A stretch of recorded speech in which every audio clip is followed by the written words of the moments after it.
दोस्तों नमस्कार, कैसे हैं आप सभी का सुकून एफएम चैनल पर हार्दिक स्वागत है। अगर आप पहली बार आए हैं तो चैनल को सब्सक्राइब कर लें। आज हम सुनेंगे सीक्रेट घर जमाई का लास्ट एपिसोड। दोस्तों, कहानी को ज़्यादा से ज़्यादा शेयर करें, कमेंट करें और लाइक ज़रूर करें। अगर आपको ये कहानी अच्छी लगी है तो अपने दोस्तों तक शेयर ज़रूर करें। और हमारी दूसरी कहानी जिद्दी बिलियनियर शाम को 7:15 बजे आती है, तो आप उस कहानी को ज़रूर से ज़रूर सुनें। और आपको ये लास्ट एपिसोड कैसा लगा, ये भी ज़रूर कमेंट करके बताएं। पूरी कहानी का रिव्यू ज़रूर दें। एक बार कमेंट करके ज़रूर बताएं कि पूरी कहानी आपको कैसी लगी है। चलिए शुरू करते हैं लास्ट एपिसोड कहानी का, सीक्रेट घर जमाई। दीर्घायु महल के भीतर दृश्य किसी कल्पना से परे था। सोने के विशाल स्तंभों पर यूनिवर्स का इतिहास जीवंत रूप में उकेरा गया था। सफेद जेड की मेजों से फूलों की निरंतर सुगंध आ रही थी, जहां 3 मिलियन वर्ष पुरानी सुरा और अमर फल परोसे गए थे। मेहमानों की भीड़ में एक 3 साल का बच्चा भी था, जो वास्तव में लाखों साल पुराना एक खूंखार राक्षस था, जिसकी अमर आभा ने उपस्थित सभी साधकों के मन में भय पैदा कर दिया था। तभी अचानक अपर्णा ने अनाउंसमेंट करके कहा, मेरे मास्टर दीर्घायु अमर जल्द ही हमारे बीच होंगे। तभी आइस ब्लेड अमर आगे आए और उपहार स्वरूप परम आइस अमर शिला की भेंट की। उस शिला के निकलते ही हॉल का तापमान शून्य से सैकड़ों डिग्री नीचे गिर गया। यह पत्थर किसी भी अमर एम्परर बनने की पावर रखता था। तभी उसका ओपोनेंट उन्मादी तलवार एम्परर खड़ा हुआ और उसने अपने परम फायर एम्परर शिला निकाली, जिससे महल दहकती भट्टी बन गया। जब मापन हुआ तो फायर शिला 1 सेंटीमीटर बड़ी निकली और उन्मादी तलवार को पहली सीट मिली। इसके बाद ग्रीन ड्रैगन अमर ने अपना ड्रैगन रत्न भेंट कर सबको स्तब्ध कर दिया और अपनी पहली सीट हथिया ली। समर अपनी पत्नी कियारा के साथ यह देख रहा था। जब पुनर्जन्म अमर ने अपना पुनर्जन्म टोकन दिया तो समर मुस्कुराया। उसने कियारा से कहा, चिंता मत करो कियारा, मैं इस पुनर्जन्म अमर की जगह लूंगा। तभी पूरा यूनिवर्स कांप उठा। स्वर्ग दमन दानव एम्प्रर अपनी प्रलयकारी एनर्जी के साथ प्रकट हुआ। उसकी नजर कियारा पर पड़ी और उसने उस अपनी स्टूडेंट्स बनने का प्रस्ताव किया। कियारा ने स्पष्ट मना कर दिया, जिससे एम्प्रर क्रोधित हो उठा। तभी समर आगे आया और शांत भाव से बोला, वो मेरी पत्नी है, लेकिन अगर आप चाहें तो मैं आपको अपना स्टूडेंट्स बना सकता हूँ। इस अपमान पर दानव एम्प्रर ने एक विशाल स्वर्गीय हथेली से प्रहार किया। तभी दीर्घायु अमर की एक उंगली ने उस पर हमले को हवा में नष्ट कर दिया। इसके बाद दीर्घायु अमर ने अनाउंसमेंट की कि जो सबसे कीमती गिफ्ट देगा उसे दीर्घायु अमर फल मिलेगा। जब दानव एम्प्रर ने स्पेस चट्टान और शैतान मास्टर ने अराजक चट्टान पेश की, तो बाजी शैतान मास्टर के हाथ में लगती दिखी। तभी समर ने उनको चैलेंज करके कहा, मैं इससे कहीं बड़ी अराजक चट्टान दे सकता हूँ। उसने एक नॉर्मल अमर चट्टान ली और आदिम अमर सूत्र का इस्तेमाल कर उसे शुद्ध अराजक एनर्जी में बदल दिया। उसकी चमक देखकर दीर्घायु अमर गदगद हो गए और समर को दीर्घायु अमर फैल भटकेर दिया। इसके बाद समर कियारा को लेकर एक सैफ के कमरे में गया। उसने कियारा से कहा, कियारा, तुम्हारा ice Phoenix blood line totem activate है, इस फल को ग्रहण करो। जैसे कियारा ने फल को पुरस्कृत किया, उसकी उम्र 30 लाख साल हो गई और वो हाफ स्टेज अमर एम्प्रर बन गई। तभी कमरे में फैदर अमर ने हमला किया। समर ने उसे गर्दन से पकड़कर बाहर खींचा और अपनी 9वीं फिस्ट से चकनाचूर कर दिया। देखते ही देखते आइस ब्लेड अमर, उन्मादी अमर और पुनर्जन्म अमर ने उन्हें घेर लिया। तभी कियारा ने आगे बढ़कर समर से कहा, जान, आइस ब्लेड अमर को मैं संभालती हूँ, बाकी दो को तुम निपटो। उसने मात्र 3 हमलों में उसकी अल्टीमेट आइस तलवार के टुकड़े कर दिए और उसकी आत्मा को राख में बदल दिया। वहीं समर ने अपनी आदिम फिस्ट से फैदर अमर और उन्मादी तलवार अमर का अंत किया। जब पुनर्जन्म अमर ने 6 दुनिया का पुनर्जन्म चक्र चलाया तो समर ने अपनी 12 रंगों वाली दिव्य ज्वाला से उसे जलाकर खाक कर दिया। समर की भक्षक ब्लड लाइन टोटम ने अमर के अस्तित्व को ही मिटा दिया। तभी अचानक आकाश में 3000 रंगों वाला अमर लोक का द्वार खुला। दीर्घायु अमर सबसे पहले प्रवेश कर गया। तभी दानव एम्प्रर और शैतान मास्टर ने समर और घायल कियारा को घेर लिया। विनाश को करीब देखकर समर ने अपनी सारी स्पिरिचुअल एनर्जी अपने स्टोरेज रिंग में मौजूद गोल्डन कोकून को सौंप दी। तभी एक धमाका हुआ और मयूर दानव महारानी प्रकट हो गई। उनकी सुंदरता के सामने यूनिवर्स फीका था, लेकिन उनकी पावर प्रलयकारी थी। दानव एम्प्रर ने हमला किया, लेकिन महारानी ने अपनी एक उंगली के स्पर्श से उसके अमर एम्प्रर शस्त्र को नष्ट कर दिया। उसने सिर्फ एक नजर में शैतान मास्टर को घुटने टेकने पर मजबूर कर दिया था। महारानी ने समर की तरफ देखा। अब रास्ता साफ था। समर, कियारा और उनके साथियों के साथ भव्य दीवार की तरफ बढ़े। यूनिवर्स के सभी साधकों ने देखा कि कैसे एक युवक ने एक एंशियंट महारानी के साथ मिलकर नियति को बदल दिया। अब समर का अगला लक्ष्य अमरलोक की वे 3000 अवस्थाएं थी, जहां उसके नए और अधिक भयानक युद्ध की प्रतीक्षा कर रहे थे। अमरलोक के द्वार के सामने खड़ी कियारा के चेहरे पर एक अलौकिक मुस्कान थी। उसने समर की तरफ देखकर कोमल स्वर में कहा, प्रिय, मयूर महारानी से जलन होगी। मैं आदिम फिनिक्स का पुनर्जन्म हूँ और मुझे उस युग की धुंधली यादें हैं। मयूर महारानी वही है जिसने एंशियंट युग में आदिम एम्परर से लोहा लिया था। समर स्तब्ध रह गया। आदिम एम्परर, जिन्होंने अपनी रक्षा के लिए नहीं बल्कि मानव जाति को राक्षसों को बचाने के लिए 7 दिन और 7 रात युद्ध किया, अंततः वो शून्य में विलीन हो गए। उनकी महानता के सामने आज के तथाकथित अमर बोने थे। वहीं मैदान में स्वर्ग, दानव, एम्परर और आकाश विनाश शैतान मास्टर भय से जड़ हो चुके थे। तभी मोर महारानी ने अपनी बर्फीली आवाज में ऑर्डर देकर कहा, निकल जाओ यहां से, वरना मरने के लिए तैयार हो जाओ। लेकिन आकाश विनाशक शैतान मास्टर ने हार नहीं मानी। उसने अपने मास्टर अराजक दानव कोड को आह्वान करके एक एंशियंट ब्लैक ग्रंथ निकाला। उसने अपने ब्लड की आहुति दी, जिससे पूरे यूनिवर्स संत लोक की जड़ें हिल गई, ग्रह फटने लगे और समय की धाराएं फूटने लगी। ये देखकर समर चिंतित हो गया, लेकिन मयूर दानव महारानी शांत खड़ी रही। उसने शांति से समर से कहा, घबराओ मत समर, मैं उस बूढ़े गद्दार का इंतजार कर रही हूँ। उसने आदिम एम्परर को धोखा देकर मेरे दोस्त गर्जन अमर को मारा था। उसका आज हिसाब किताब होगा। तभी अचानक शून्य से एक विशाल आकृति उभरी। उसका सिर आकाश को छू रहा था, पैर पाताल के 9वें तल पे थे। यह राजकता दानव कोड का एक क्लोन था। उसकी उपस्थिति मात्र से ही यूनिवर्स के नियम ध्वस्त हो गए। दानव गोड के क्लोन ने महारानी को देखकर उपहास करके कहा, महारानी, तुम एंशियंट युग में घायल हुई थी, क्या तुम अब भी मुझसे लड़ने का साहस रखती हो? महारानी की आंखों में अहंकार की चमक थी। उसने घमंडी अंदाज में कहा, तुम जैसे गद्दारों के लिए मेरी चोटिल अवस्था ही काफी है। इसी के साथ युद्ध छिड़ गया। एक तरफ दानव गोड की विनाशकारी दानव फिस्ट थी, जिससे टकराकर तारे धूल बन रहे थे। दूसरी तरफ मयूर दानव महारानी अपने पैरों के नीचे गोल्डन कमल प्रकट किए अपनी अद्वितीय पावर पचरंगी दिव्य प्रकाश का आह्वान कर रही थी। यह वह पावर थी जो आदिम एम्परर की गॉड लिस्ट के समान अजय मानी जाती थी। जब दानव गॉड ने अपना सबसे भीषण प्रहार किया, तो महारानी के पचरंगी प्रकाश ने उसके तिनके की तरह उसे सोख लिया। महारानी ने गरज कर कहा, अमर लोक को भी इस प्रकाश के सामने झुकना पड़ता है, तो तुम्हारी क्या बिसात? प्रकाश की तेज किरणों ने दानव गॉड के विशाल क्लोन को चारों तरफ से घेर लिया। वो दहाड़ता रहा, तड़पता रहा, लेकिन पचरंगी प्रकाश ने उसकी राक्षसी एनर्जी को भस्म कर दे मोर्टलिटी में बदल दिया। कुछ ही मिनटों में वो भयानक छाया शून्य में विलीन हो गई। पूरे यूनिवर्स संत लोक में सन्नाटा छा गया। शैतान मास्टर और दानव एम्परर अपनी आंखों पर विश्वास नहीं कर पा रहे थे। उनके सबसे बड़े संरक्षक का अंत हो चुका था। वहीं मयूर दानव महारानी की ताकत देखकर समर ने अपनी आदिम फिस्ट को भींचकर कसम खाई कि एक दिन वो भी इस लेवल को पार प्राप्त कर लेगा। मयूर महारानी यूनिवर्स के केंद्र में एक प्रकाश स्तंभ की तरह खड़ी रही।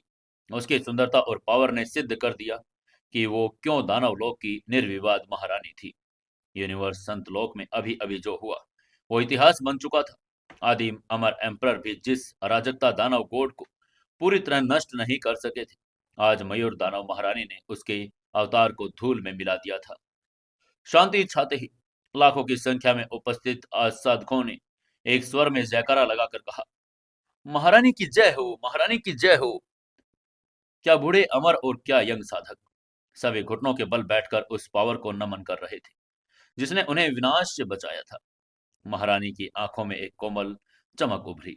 उन्होंने अपने हाथों को जोड़ा और आकाश में हजारों फूलों की रचना की। ये साधारण फूल नहीं थे, इसमें महान दावों की संजीवनी पावर थी। जैसे ही पंखुड़ियां धरती और साधकों पर गिरी, चमत्कार होने लगे। लोगों की टूटी हुई हड्डियां जुड़ गई, सूखे हुए समुद्र भर गए और ऑलमोस्ट मारे हुए शरीर फिर से जीवन से लबरेज हो गए। समर यह सब देख रहा था। मन ही मन उस महिला के प्रति कृतज्ञता से भरा हुआ था जिसने उसे कभी अनजाने में बचाया था। महारानी अब अमरलोक के द्वार की तरफ मुड़ी, लेकिन भीषण युद्ध के कारण द्वार ने अपनी सुरक्षा प्रणाली सक्रिय कर ली और कसकर बंद हो गया। महारानी ने ऑर्डर देकर कहा, अमर द्वार मेरे लिए खुल जाओ। लेकिन मेरे द्वार अड़िग रहा। यह देखकर साधकों में बेचैनी फैल गई। उनमें से किसी ने चिल्लाकर कहा, अरे, द्वार नहीं खुला तो हमारा क्या होगा? उसकी ये बात सुनकर महारानी की आंखों में क्रोध की एक ठंडक लहर दौड़ गई। उसने चिल्लाकर द्वार से कहा, तुम मेरे रास्ते में बाधा बन रही हो, तो मुझे तुम्हें तोड़ना होगा। ये कहते हुए उसने अपनी उंगली उठाई। द्वार ने रिएक्शन में 3000 ग्रेट दाव की पावर को मुक्त कर दिया। बिजली, अग्नि और विनाशकारी अस्त्रों की वर्षा होने लगी। लेकिन महारानी ने तो काल और स्थान से परे थी। उसने अपना पचरंगी दिव्य प्रकाश छोड़ दिया। क्रैक की आवाज आई। एक भयानक ध्वनि के साथ अमर द्वार पर दरार पड़ गई। लेकिन महारानी यहां भी नहीं रुकी। उसने अपनी उंगली को फिस्ट में बदला। यह मयूर दिव्य फिस्ट थी। एक ही प्रहार में उसने 3000 महान दावों के अवरोध को चकनाचूर कर दिया। शान से अमर लोक में प्रवेश कर गई। वहां पीछे खड़े एक साधक ने बुदबुदा कर कहा, ओह, अविश्वसनीय! सिर्फ कॉन्करर नहीं ऐसा करने का साहस किया था। समर ने यह सुना और राहत की सांस ली। कॉन्करर उसके पिता थे। इसका अर्थ था कि वो सुरक्षित अमर लोक में पहुंच चुके थे। इसके बाद समर और कियारा भी द्वार की तरफ बढ़ने लगे। लेकिन तभी काले पिल्ले ने उन्हें रोक दिया। पिल्ले ने गंभीर स्वर में कहा, रुको, अंदर जाने से पहले तुम्हें लो जानने होंगे। अमर लोक में 3000 प्रांत हैं और तो 3000 दावों को रिप्रेजेंट करते हैं। हम सब अलग अलग रास्ते से जाएंगे। समर चौंक गया। उसने हैरान होकर कहा, क्या मतलब? साफ साफ बताओ, तुम कहना क्या चाहते हो? तभी पिल्ले ने उसको समझा कर कहा, मैं और कियारा जो फिनिक्स हैं, दानव प्रांत में जाएंगे। पायल और अन्य सेंटर प्रांत में जाएंगे। लेकिन तुम्हें बिजली अमर की विरासत मिली है, इसलिए तुम्हें बिजली प्रांत में जाना होगा। पिल्ले की आवाज में चेतावनी थी। उसने आगे समझा कर कहा, बिजली प्रांत अब एक ब्लैक बिजली एम्परर का कब्जा है, जिसने तुम्हारे मास्टर को धोखा दिया था। तुम्हें वहां बहुत सावधान रहना होगा और जल्द से जल्द अमर एम्परर बनना ही होगा। पिल्ले की बात समझने के बाद समर ने कियारा का हाथ थामा और उसकी आंखों में देखकर कहा, मैं जल्द तुम्हें ढूंढ लूंगा, वादा रहा। कियारा ने नम आंखों के साथ मुस्कुरा कर कहा, मैं और पिल्ला तुम्हारा इंतजार करेंगे। और फिर वो अलग हो गए। समर ने अमर द्वार के उस हिस्से में कदम रखा जहां काली बिजली कड़क रही थी। एक भयानक बिजली उसकी तरफ लपकी, लेकिन समर ने उसे हथेली से कुचल दिया। तूफानी बादलों को चीरता हुआ अपने सेवक खजाना खोजने वाले चूहे के साथ एक नई दुनिया में उतर गया। समर जिस दुनिया में उतरा वो कल्पना से भी विशाल थी। यहाँ के पहाड़ लाखों मीटर ऊंचे थे। हवा में अमर एनर्जी इतनी सघन थी कि एक सांस लेने पर ही शरीर की सारी थकान मिट जाए। लेकिन सुंदरता के पीछे मौत छिपी थी। समर ने देखा कि 1000 मीटर लंबा बिजली ईगल एक विशाल सांप को निकल रहा था। उसको देखते ही चूहे ने कांप कर कहा, मास्टर, ये जगह बहुत खतरनाक है। समर ने अपनी दाहिनी आंख से पूरे एरिया को स्कैन करके कहा, हाँ, ये बिजली प्रांत है, हमें सावधान रहना होगा। तभी उन्हें कुछ दूरी पर हथियारों के टकराने की आवाज सुनाई दी। समर ने ध्यान से देखा। एक पहाड़ी पर काले कपड़ों में लिपटी एक महिला और उसके सैनिक एक अकेली घायल लड़की को घेर रहे थे। वो लड़की लाल कपड़ों में थी। आश्चर्यजनक रूप से सुंदर थी, लेकिन उसकी आंखों में मौत का डर नहीं बल्कि घृणा थी। तभी समर को एक परिचित एनर्जी महसूस हुई। 9 रंगों वाला बिजली। ये वही पावर थी जो समर के पास थी। इस एनर्जी को महसूस करते ही समर ने चूहे से कहा, चलो वहां चलकर देखते हैं क्या हो रहा है। समर बिजली की स्पीड से वहां पहुंचा। पहाड़ी का दृश्य दिल दहला देने वाला था। लाल कपड़ों वाली लड़की निहारिका बुरी तरह घायल थी। उसके सामने खड़ी थी मानसिका, जो ब्लैक बिजली अमर एम्परर की तीसरी बेटी थी। मंशिका ने क्रूरता से हंसकर कहा, निहारिका, अब भी वक्त है। 9 बिजली अमर रत्न मुझे दे दो, शायद उसके बाद मैं तुम्हें आसान मौत दे दूं। निहारिका ने खून थूक कर कहा, मंशिका, तुम्हारे पापा ब्लैक बिजली अमर मेरे पापा बिजली अमर एम्परर के सेवक थे। तुम्हारे पापा ने मेरे पापा को धोखा दिया। मैं मर जाऊंगी, लेकिन अपने पापा की विरासत तुम्हें नहीं दूंगी। उसकी बात सुनकर मानसिका का चेहरा गुस्से से लाल हो गया। उसने एक काला जाल हवा में फेंका। ब्लैक बिजली अमर वेव। ये एक अमर एम्परर लेवल का खजाना था और इसने निहारिका को जकड़ लिया और जिससे वो आत्मविस्फोट भी नहीं कर पाई। इसके बाद मानसिका ने अपने गार्ड्स को ऑर्डर देकर कहा, इसे ले जाओ। इसके बाद शरीर का आनंद लो और इसे तड़पा तड़पा कर मार डालो। उसकी बात सुनते ही गार्ड्स की आंखों में हवस चमक उठी। एक लंबा आदमी निहारिका की तरफ लपका और उसने उसके कपड़े फाड़ने के लिए हाथ बढ़ाया, लेकिन तभी एक गोल्डन किरण हवा को चीरती हुई आई और पलक झपकते ही उस आदमी के सिर के आर पार हो गई। उसका बेजान शरीर धड़ाम से गिर गया। माशिका ने देखते ही गुस्से में चिल्ला कर कहा, कौन है वहां? किसकी इतनी हिम्मत हुई मेरे आदमी को मारे? उसकी आवाज सुनते ही धुएं के बीच से समर निकला। उसके कंधे पर खजाना खोजने वाला चूहा बैठा था। उसकी आंखों में ज्वालामुखी जैसा क्रोध था। उसको देखते ही एक गार्ड ने चिल्लाकर कहा, मूर्ख, हम तीसरी प्रिंसेस के आदमी हैं। तुम हमारे काम में अड़चन क्यों डाल रहे हो? क्या तुम मरना चाहते हो?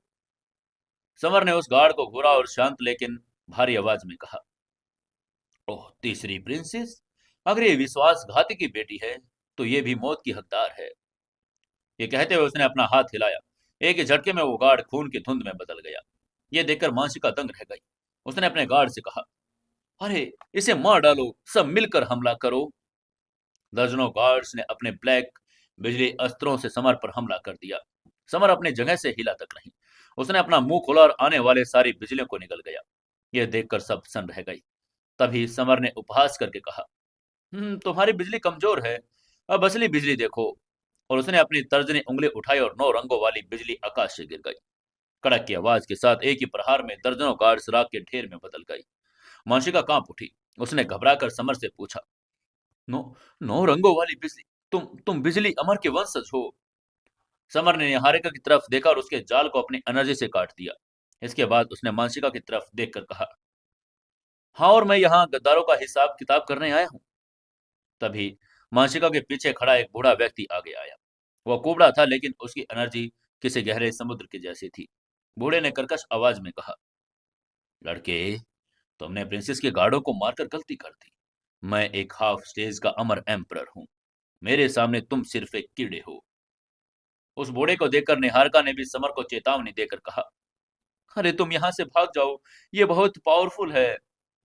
लेकिन तभी समर ने बूढ़े की आंखों में आंखें डालकर देखकर कहा, ओह हाफ स्टेज अमर एम्परर, मैंने बहुत से घमंडियों को मिट्टी में मिलाया है। उसकी बात सुनकर बूढ़े ने क्रोध में अपनी हथेली उठा दी, जिससे सैकड़ों काले बिजली एक साथ समर पर टूट पड़ी। यह हमला इतना पावरफुल था कि पहाड़ की चट्टानें उड़ने लगी थी। समर ने गहरी सांस ली। उसने अपनी फिस्ट भींची और एंशियंट एनर्जी का आह्वान करके चिल्लाकर कहा, आदिम फिस्ट। समर का मुक्का आकाश और पृथ्वी को चीरता हुआ आगे बढ़ गया। उसने बूढ़े की बिजलियों को कांच की तरह तोड़ दिया, सीधा उसकी छाती की तरफ बढ़ गया। एक भीषण ध्वनि के साथ काले वस्त्र पहने बुजुर्ग का शरीर फट गया और हाथ में ब्लड की धुंध बन गया। वो ये दृश्य देखकर मानसिका और निहारिका दोनों ही स्तब्ध रह गई। मानसिका भय से कांप कर पीछे हटी। उसने कांप कर कहा, तुम मुझे नहीं मार सकते। मैं ब्लैक बिजली अमर एम्परर की तीसरी बेटी हूँ।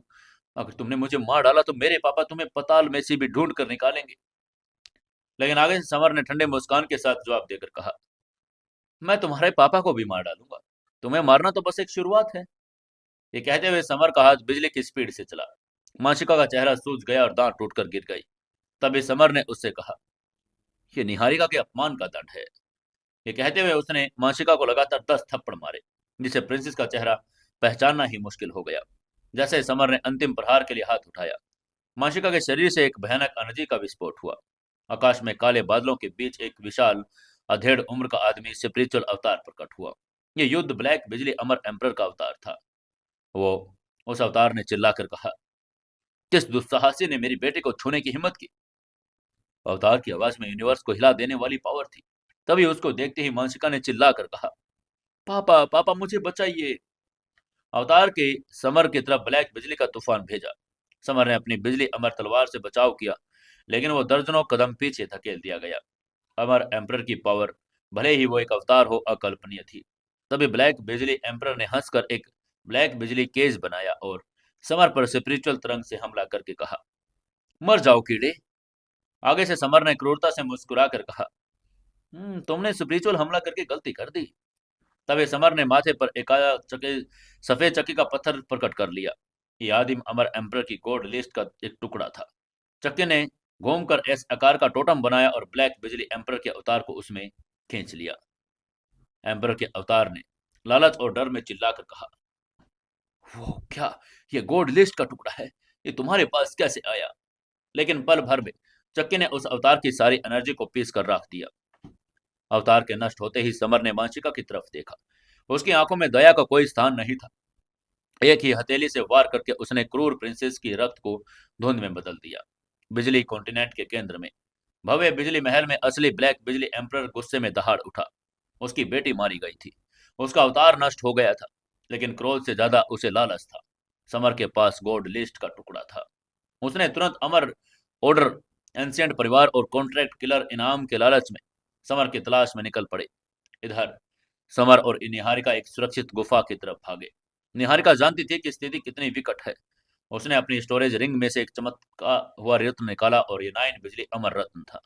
निहारिका ने समर से आग्रह करके कहा, बड़े भाई, ये मेरे पास पापा की बिजली अमर की विरासत है, इसे रिफाइन कर लीजिए। सिर्फ हाफ स्टेज अमर एम्परर बनकर आप जिंदा रह सकते हैं और बदला ले सकते हैं। समर जानता था कि समय कम है। वो गुफा में बैठा और उसने रत्न को निगल लिया। भीतर से 10 रंगों की बिजली की पावर उसके अंदर थी। जैसे ये समर के शरीर में खुली, उसकी हड्डियां और नसों में विस्फोट होने लगा। दर्द असहनीय था। उसका पुराना अमर नाभिक टूटकर बिखर गया, लेकिन समर ने हार नहीं मानी। उसने आदिम अमर सूत्र का जाप किया और टूटे हुए कणों को फिर से जोड़ दिया। लाखों कण एक साथ आए और एक नया, अधिक पावरफुल नाभिक बना। उसमें 10 रंग और 5 एंशियंट निशान थे। समर की आंखें खुली। वो अब एक हाफ स्टेज अमर एम्परर बन चुका था। उसकी आभा ने आसपास के पहाड़ों को भी कपा दिया था। वही गुफा के भीतर निहारिका ने आसमान में काले बादलों को घिरते देखा। हजारों की संख्या में साधक वहां पहुंचे थे। उसका नेतृत्व दो खूंखार बुजुर्ग कर रहे थे, रविनाथ और देशराज। ये दोनों हाफ स्टेज अमर एम्परर थे और बिजली कॉन्टिनेंट के सबसे पावरफुल परिवारों के एल्डर। रविनाथ, जो एक विशाल बिजली ईगल पर सवार था, उसने जोर से हंसकर कहा, निहारिका, समर को बाहर भेजो। आज तुम दोनों का अंत निश्चित है। तभी निहारिका ने अपनी तलवार निकाल कर कहा, उसको मारने के लिए तुम्हें मेरी लाश से गुजरना होगा। उसके बाद सुनते ही रविनाथ ने उपहास में हाथ सिर हिला दिया।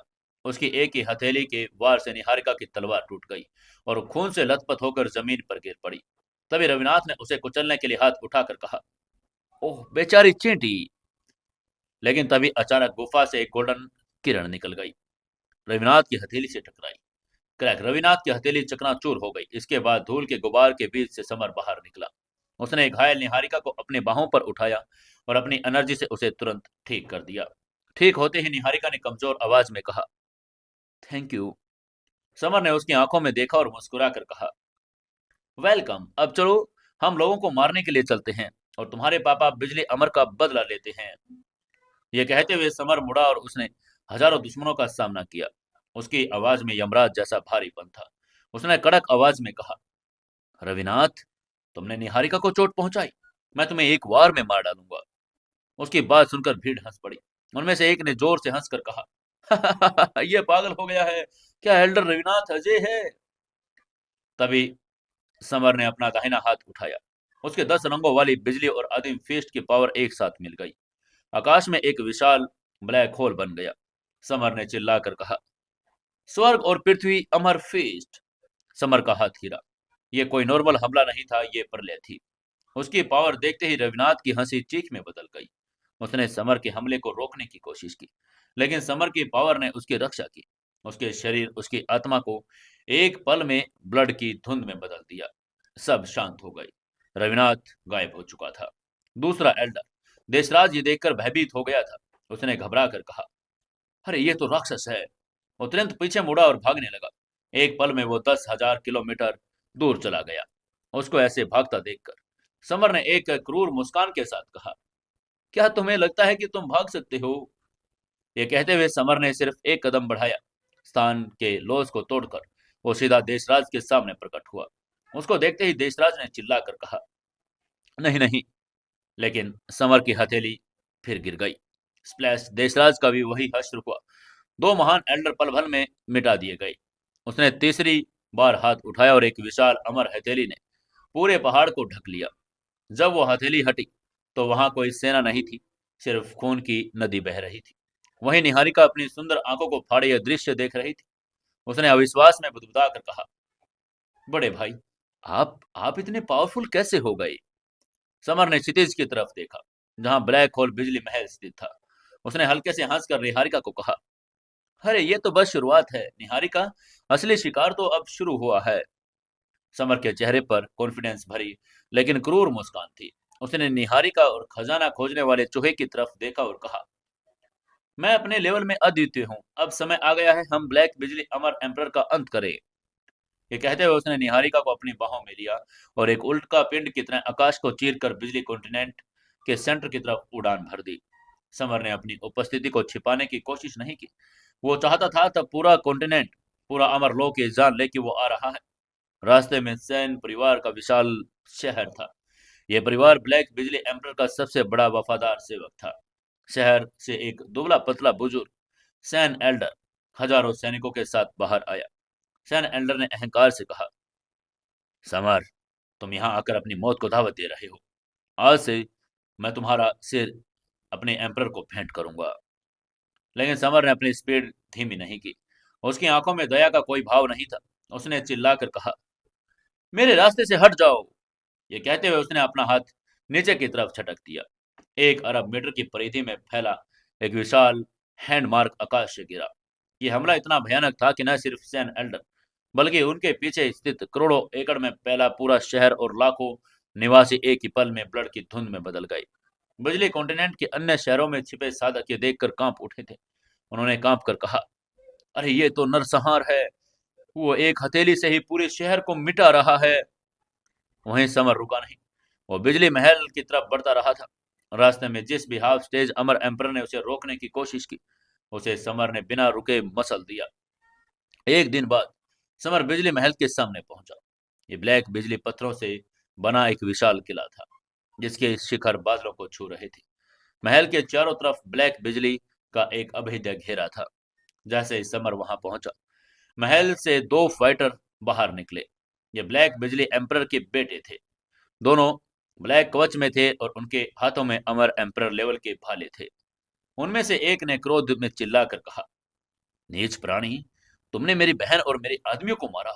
आज तुम मेरे भाले से नहीं बचोगे। आगे से समर ने उदासीनता से कहा, तुम बहुत कमजोर हो। अपने पापा को बुलाओ, वरना तुम भी मारे जाओगे। इस अपमान से क्रोधित होकर ब्लैक बिजली के बेटे ने अपना भाला आकाश की तरफ उठाया। चिल्लाकर बोला, ठीक है, फिर मेरे मरने के लिए तैयार हो जाओ। आकाश में 10,000 ब्लैक बिजली बोल्ट प्रकट हुए, एक साथ समर पर टूट पड़े। यह हमला इतना पावरफुल था कि दूर खड़े अन्य कॉन्टिनेंट के एम्परर भी सतर्क हो गए। लेकिन समर अपनी जगह से हिला तक नहीं। यह बिजली उसके चेहरे के पास पहुंची तो उसने अपना मुंह खोल दिया। एक विशाल काला भंवर उसके मुंह से बना और उसने उन 10,000 बिजलियों को निगल लिया।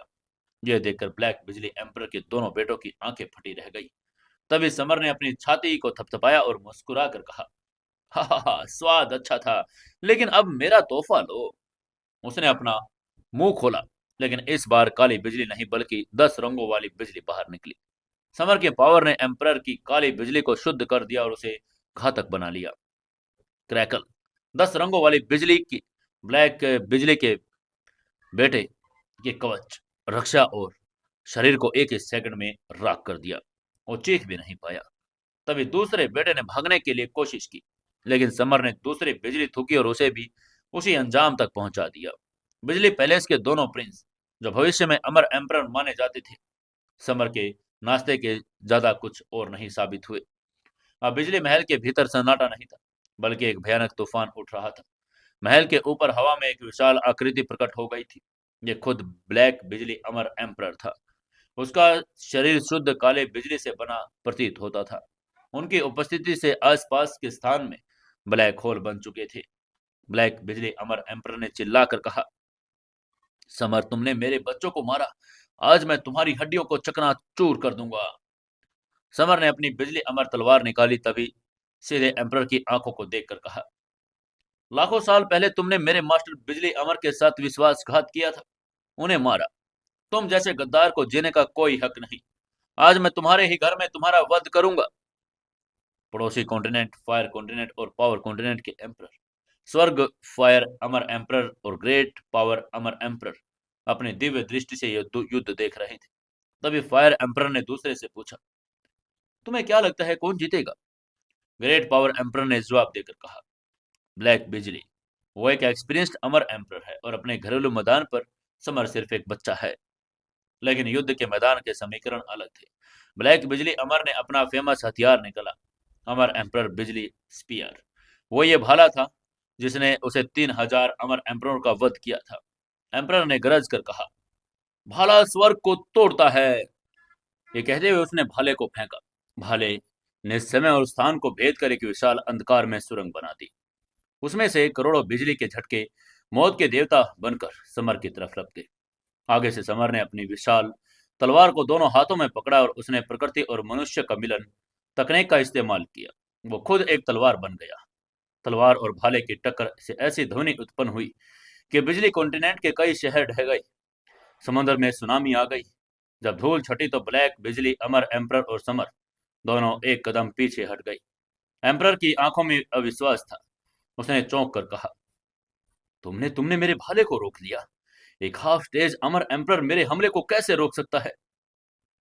आगे से समर ने अपने होठों से खून पोंछा और क्रूरता से हंसकर कहा, क्योंकि मैं सिर्फ एक अमर नहीं हूं, मेरा शरीर अराजकता से बना है। आज तुम देखोगे कि एक सच्चा एम्परर कैसे लड़ता है। युद्ध अब एक नए लेवल पर पहुंच गया था। अब वो सिर्फ दो योद्धाओं की लड़ाई नहीं थी, बल्कि प्राकृतिक आपदा। और समर और ब्लैक बिजली एम्परर आकाश में टकराते, फिर समुद्र की गहराइयों में जा गिरते, फिर पहाड़ों को तोड़ते और बाहर निकलते। समर की 10 रंगों वाली बिजली और एम्परर की काली बिजली के टकराव से बिजली कॉन्टिनेंट के टुकड़े होने लगे। नदियां सूख गई और पहाड़ धूल बन गए। ब्लैक बिजली एम्परर को धीरे धीरे भय महसूस होने लगा था। उसने पाया कि समर की विल पावर और एनर्जी अनलिमिटेड थी। हर बार जब एम्परर सोचता कि उसने समर को मार दिया, समर अराजकता शरीर के कारण फिर से खड़ा हो जाता। एम्परर के मन में उसने सोचा, ये लड़का राक्षस है, मुझे अपनी अंतिम तकनीक का इस्तेमाल करना होगा, भले ही इससे पूरा कॉन्टिनेंट नष्ट क्यों ना हो जाए। समर ने यह भांप लिया। उसने निहारिका और चूहे को टेलीपैथी से कहा, तुम दूर हो जाओ, अब मैं अपनी असली पावर दिखाने वाला हूं।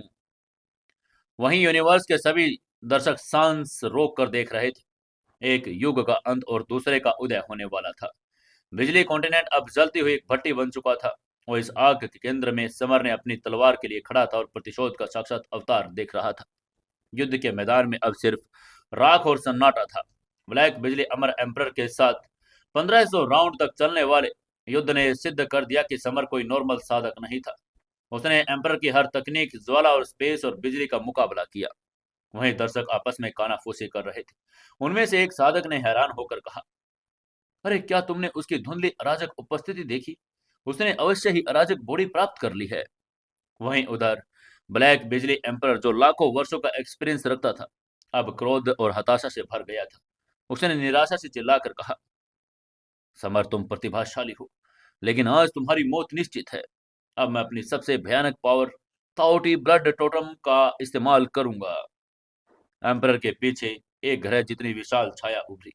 ये ताओटी थी, राजक युग का वो राक्षस जो आकाश और पृथ्वी को निगल सकता था। एम्परर ने बिजली कॉन्टिनेंट के सभी जीवों और एनर्जी को सोखना शुरू कर दिया। समर ये देखकर डरा नहीं, बल्कि उसकी आंखों में चमक आ गई। उसने मुस्कुराकर कहा, तुम मुझे निगलना चाहते हो? तो फिर देखो असली भूख क्या होती है। ये कहते हुए उसने अपना भक्षक ब्लड लाइन टोटम एक्टिवेट कर दिया। इसी के साथ समर के ऊपर एक यूनिवर्सीय ब्लैक होल खुल चुका था। वो पावर थी जो आकाश और पृथ्वी के अलगाव के समय भी मौजूद थी। ताओटी, जो खुद को भक्षक मानती थी, ब्लैक होल के सामने एक कीड़े की तरह कांपने लगी थी।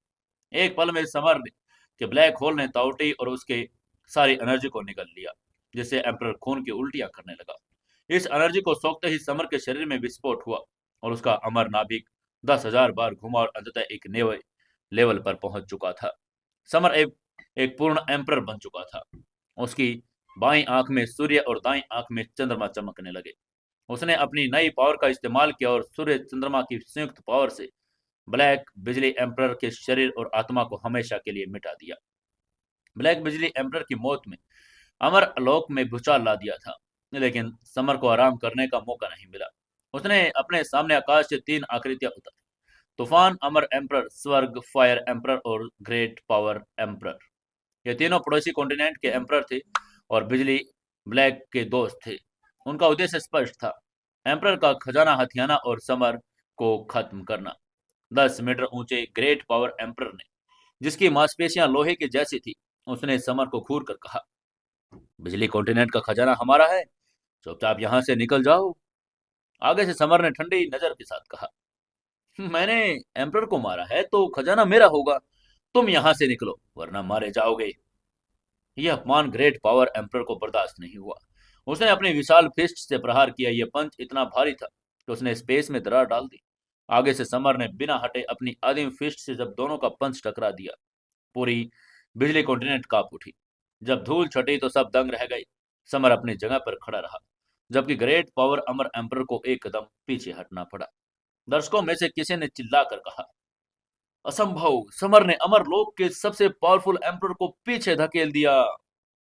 वहीं ऊपर समर ने मुस्कुराकर कहा, अच्छी पावर थी, लेकिन मैंने अपनी सिर्फ आधी ताकत का इस्तेमाल किया। इस अपमान से ग्रेट पावर एम्परर का चेहरा लाल हो गया। उसने भी गुस्से में कहा, बकवास, मैं अपनी पूरी पावर से तुम्हें कुचल दूंगा।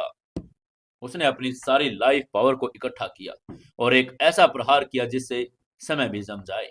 लेकिन समर तैयार था। उसने अपनी नसों में ड्रैगन ब्लड और बारह रंगों की ज्वाला को प्रवाहित किया। समर ने चिल्लाकर कहा, अब तुम मेरी पूरी ताकत देखोगे। उसने अपनी फिस्ट को आगे बढ़ाया और इस बार यह सिर्फ एक हमला नहीं था, बल्कि एक निर्णय था। समर ने ठान लिया कि आज एक और एम्परर का अंत होगा, ताकि पूरा यूनिवर्स जान सके कि अब यहाँ का असली एम्परर कौन है। तभी तूफान अमर एम्परर ने क्रोध में चिल्लाकर कहा, तूफान किंगडम। और उसने 1 किलोमीटर में तूफान आकाश को चीरकर समर की तरफ बढ़ा दिया। समर अपनी जगह से नहीं हिला। उसके एक कदम उसने आगे बढ़ाया और सीधे तूफान के सेंटर में प्रवेश किया। उसने उपहास करके कहा, ओह, बहुत कमजोर है ये भी। उसने फिर से अपने भक्षक ब्लड लाइन टोटम को एक्टिवेट किया। उसके साथ एक विशाल ब्लैक होल ने तूफान को निगलना शुरू कर दिया। यह देखकर तूफान अमर एम्परर ने हैरान होकर कहा, क्या ये तूफान को खा रहा है? तूफान एम्परर की आंखें फटी रह गई। जैसे ही समर ने तूफान को निगला, उसका शरीर विशाल काय होता गया और उसने गहरी सांस ली और अपने मुंह से हवा को वापस बाहर फेंका। लेकिन यह नॉर्मल हवा नहीं थी, यह 5 गुना अधिक पावरफुल बवंडर था। तूफान अमर एम्परर का शरीर और आत्मा दोनों इस प्रतिवर्तित हमले के से टुकड़े टुकड़े हो गए। हवा में सिर्फ ब्लड की धुंध रह गई। अब सिर्फ स्वर्ग फायर अमर एम्परर बचा था। उसने डर को दबाकर अपनी अंतिम चाल चली। रेड फेयर दिव्य ज्वाला, ये यूनिवर्स की 10वीं सबसे पावरफुल ज्वाला थी, जो सब कुछ जलाकर राख कर देती। लाल लपट आकाश को ढककर समर की तरफ बढ़ने लगी। आगे से समर ने मुस्कुराकर कहा, हम, मुझे भूख लगी थी, थैंक यू। उसने अपने 12 रंगों वाली दिव्य ज्वाला और गोल्डन ज्वाला को छोड़ा। ये लपटे लाल ज्वाला पर एक भूखे जानवर की तरह टूट पड़ी। दो ज्वालाओं का युद्ध हुआ, लेकिन अंत में समर की अराजक ज्वाला ने फायर एम्परर की ज्वाला को पूरी तरह निगल लिया। अब समर की ज्वाला का तापमान 3 लाख डिग्री हो गया था। तभी समर ने फायर एम्परर की तरफ देखकर कहा, अब तुम भी जल जाओ। ये कहते हुए उसने अपनी ज्वाला को एम्परर की तरफ निर्देशित कर दिया। स्वर्ग फायर अमर एम्परर की चीखें यूनिवर्स में गूंज उठी। कुछ ही पलों में वो राख के ढेर में बदल गया। 4 अमर एम्परर, ब्लैक बिजली, ग्रेट पावर, तूफान और हेवन एम्परर की मौत ने अमर लोक में सन्नाटा ला दिया। इसके बाद समर ने निहारिका और चूहे को इशारा करके कहा, चलो खजाना लूटने का समय हो गया। समर ने अपनी भक्षक ब्लड लाइन टोटम का इस्तेमाल कर एम्परर के लाखों वर्षों से जमा किए गए अमर क्रिस्टल, जड़ी बूटी और खजाने को निकल लिया। इस असीम एनर्जी ने समर के साधना को अमर एम्परर लेवल के पीक तक पहुंचा दिया। अब वो अमर लोक के टॉप मास्टरों में से एक था। इसके बाद जब समर अपने पिता कॉन्करर की मदद के लिए दिव्य ड्रैगन कॉन्टिनेंट जाने की तैयारी कर रहा था, तभी उसके मन में फायर ड्रैगन और डार्क नाइट एम्परर की आवाज गूंजी। उन्होंने समर को समझा कर कहा, रुक जाओ समर, आदिम ड्रैगन एम्परर अभी भी बहुत पावरफुल है। उससे लड़ने में पहले तुम्हें आदिम एमर एम्परर की विरासत पानी होगी। उनका मकबरा सेंट्रल कॉन्टिनेंट में खुला है। समर ने सलाह मानी और सेंट्रल कॉन्टिनेंट की तरफ मुड़ गया। सेंट्रल कॉन्टिनेंट में एक एंशिएंट पर्वत था जो काश और पृथ्वी के निर्माण के समय से अस्तित्व में था। यहाँ आदिम अमर एम्परर का मकबरा था। वहाँ 10 करोड़ मीटर ऊंचे पर्वत और 9 असली ड्रैगन के कंकाल बिखरे हुए थे। वहाँ पहले से ही अमर लोक के सबसे पावरफुल फाइटर एंशिएंट परिवार जमा थे। समर को वहाँ एक परिचित चेहरा दिखा, दीर्घायु अमर एम्परर और उसकी स्टूडेंट अपर्णा। दीर्घायु अमर एम्परर ने समर का स्वागत करके कहा, समर, तुम अमर लोक के नए गौरव हो, लेकिन सावधान रहना, यहाँ तुम्हारे ओपोनेंट नॉर्मल नहीं है। उन्होंने समर को चार प्रमुख दिशाओं में इशारा करके दिखाया कि वहां खड़े बड़े बड़े फाइटर कौन हैं। ईस्ट में आदिम ड्रैगन एम्पर का पुत्र और नंबर वन दावेदार, वो गोल्डन ड्रैगन कवच में लिपटा हुआ था। वहीं वेस्ट में पर्पल तलवार एम्पर, जो खुद एक जिंदा तलवार जैसा प्रतीत होता था। नॉर्थ में आकाश युद्ध एवर एम्पर, युद्ध के गॉड के पुत्र खड़ा था, जिसकी उपस्थिति ही युद्ध का आह्वान थी। लास्ट में साउथ दानव अमर एम्पर था, जो हरे बालों वाला एक विचित्र युवक था, जिसकी आभा नर्क से भी भयानक थी। दीर्घायु एम्पर ने उसको चेतावनी देकर कहा, ये चार सुप्रीम अमर एम्पर के वंशज हैं। इनके अलावा व्हाइट टाइगर, वर्मिलियन बर्ड और अन्य एंशिएंट पावर भी यहाँ आई है। समर ने उन सभी को देखा। उसकी आंखों में भय नहीं बल्कि संकल्प था।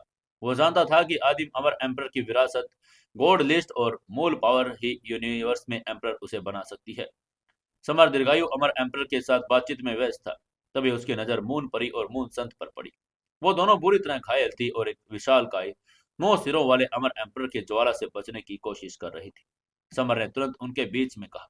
वो बिजली की स्पीड से पहुंचा, एम्पर की ज्वाला को अपने नंगे हाथों से पकड़कर दूर फेंक दिया। इसके बाद उसने मून परी और मून संत को संभाल कर कहा, सीनियर, क्या आप ठीक हैं? समर ने उन्हें अपनी अमरता का सार देकर तुरंत ठीक कर दिया।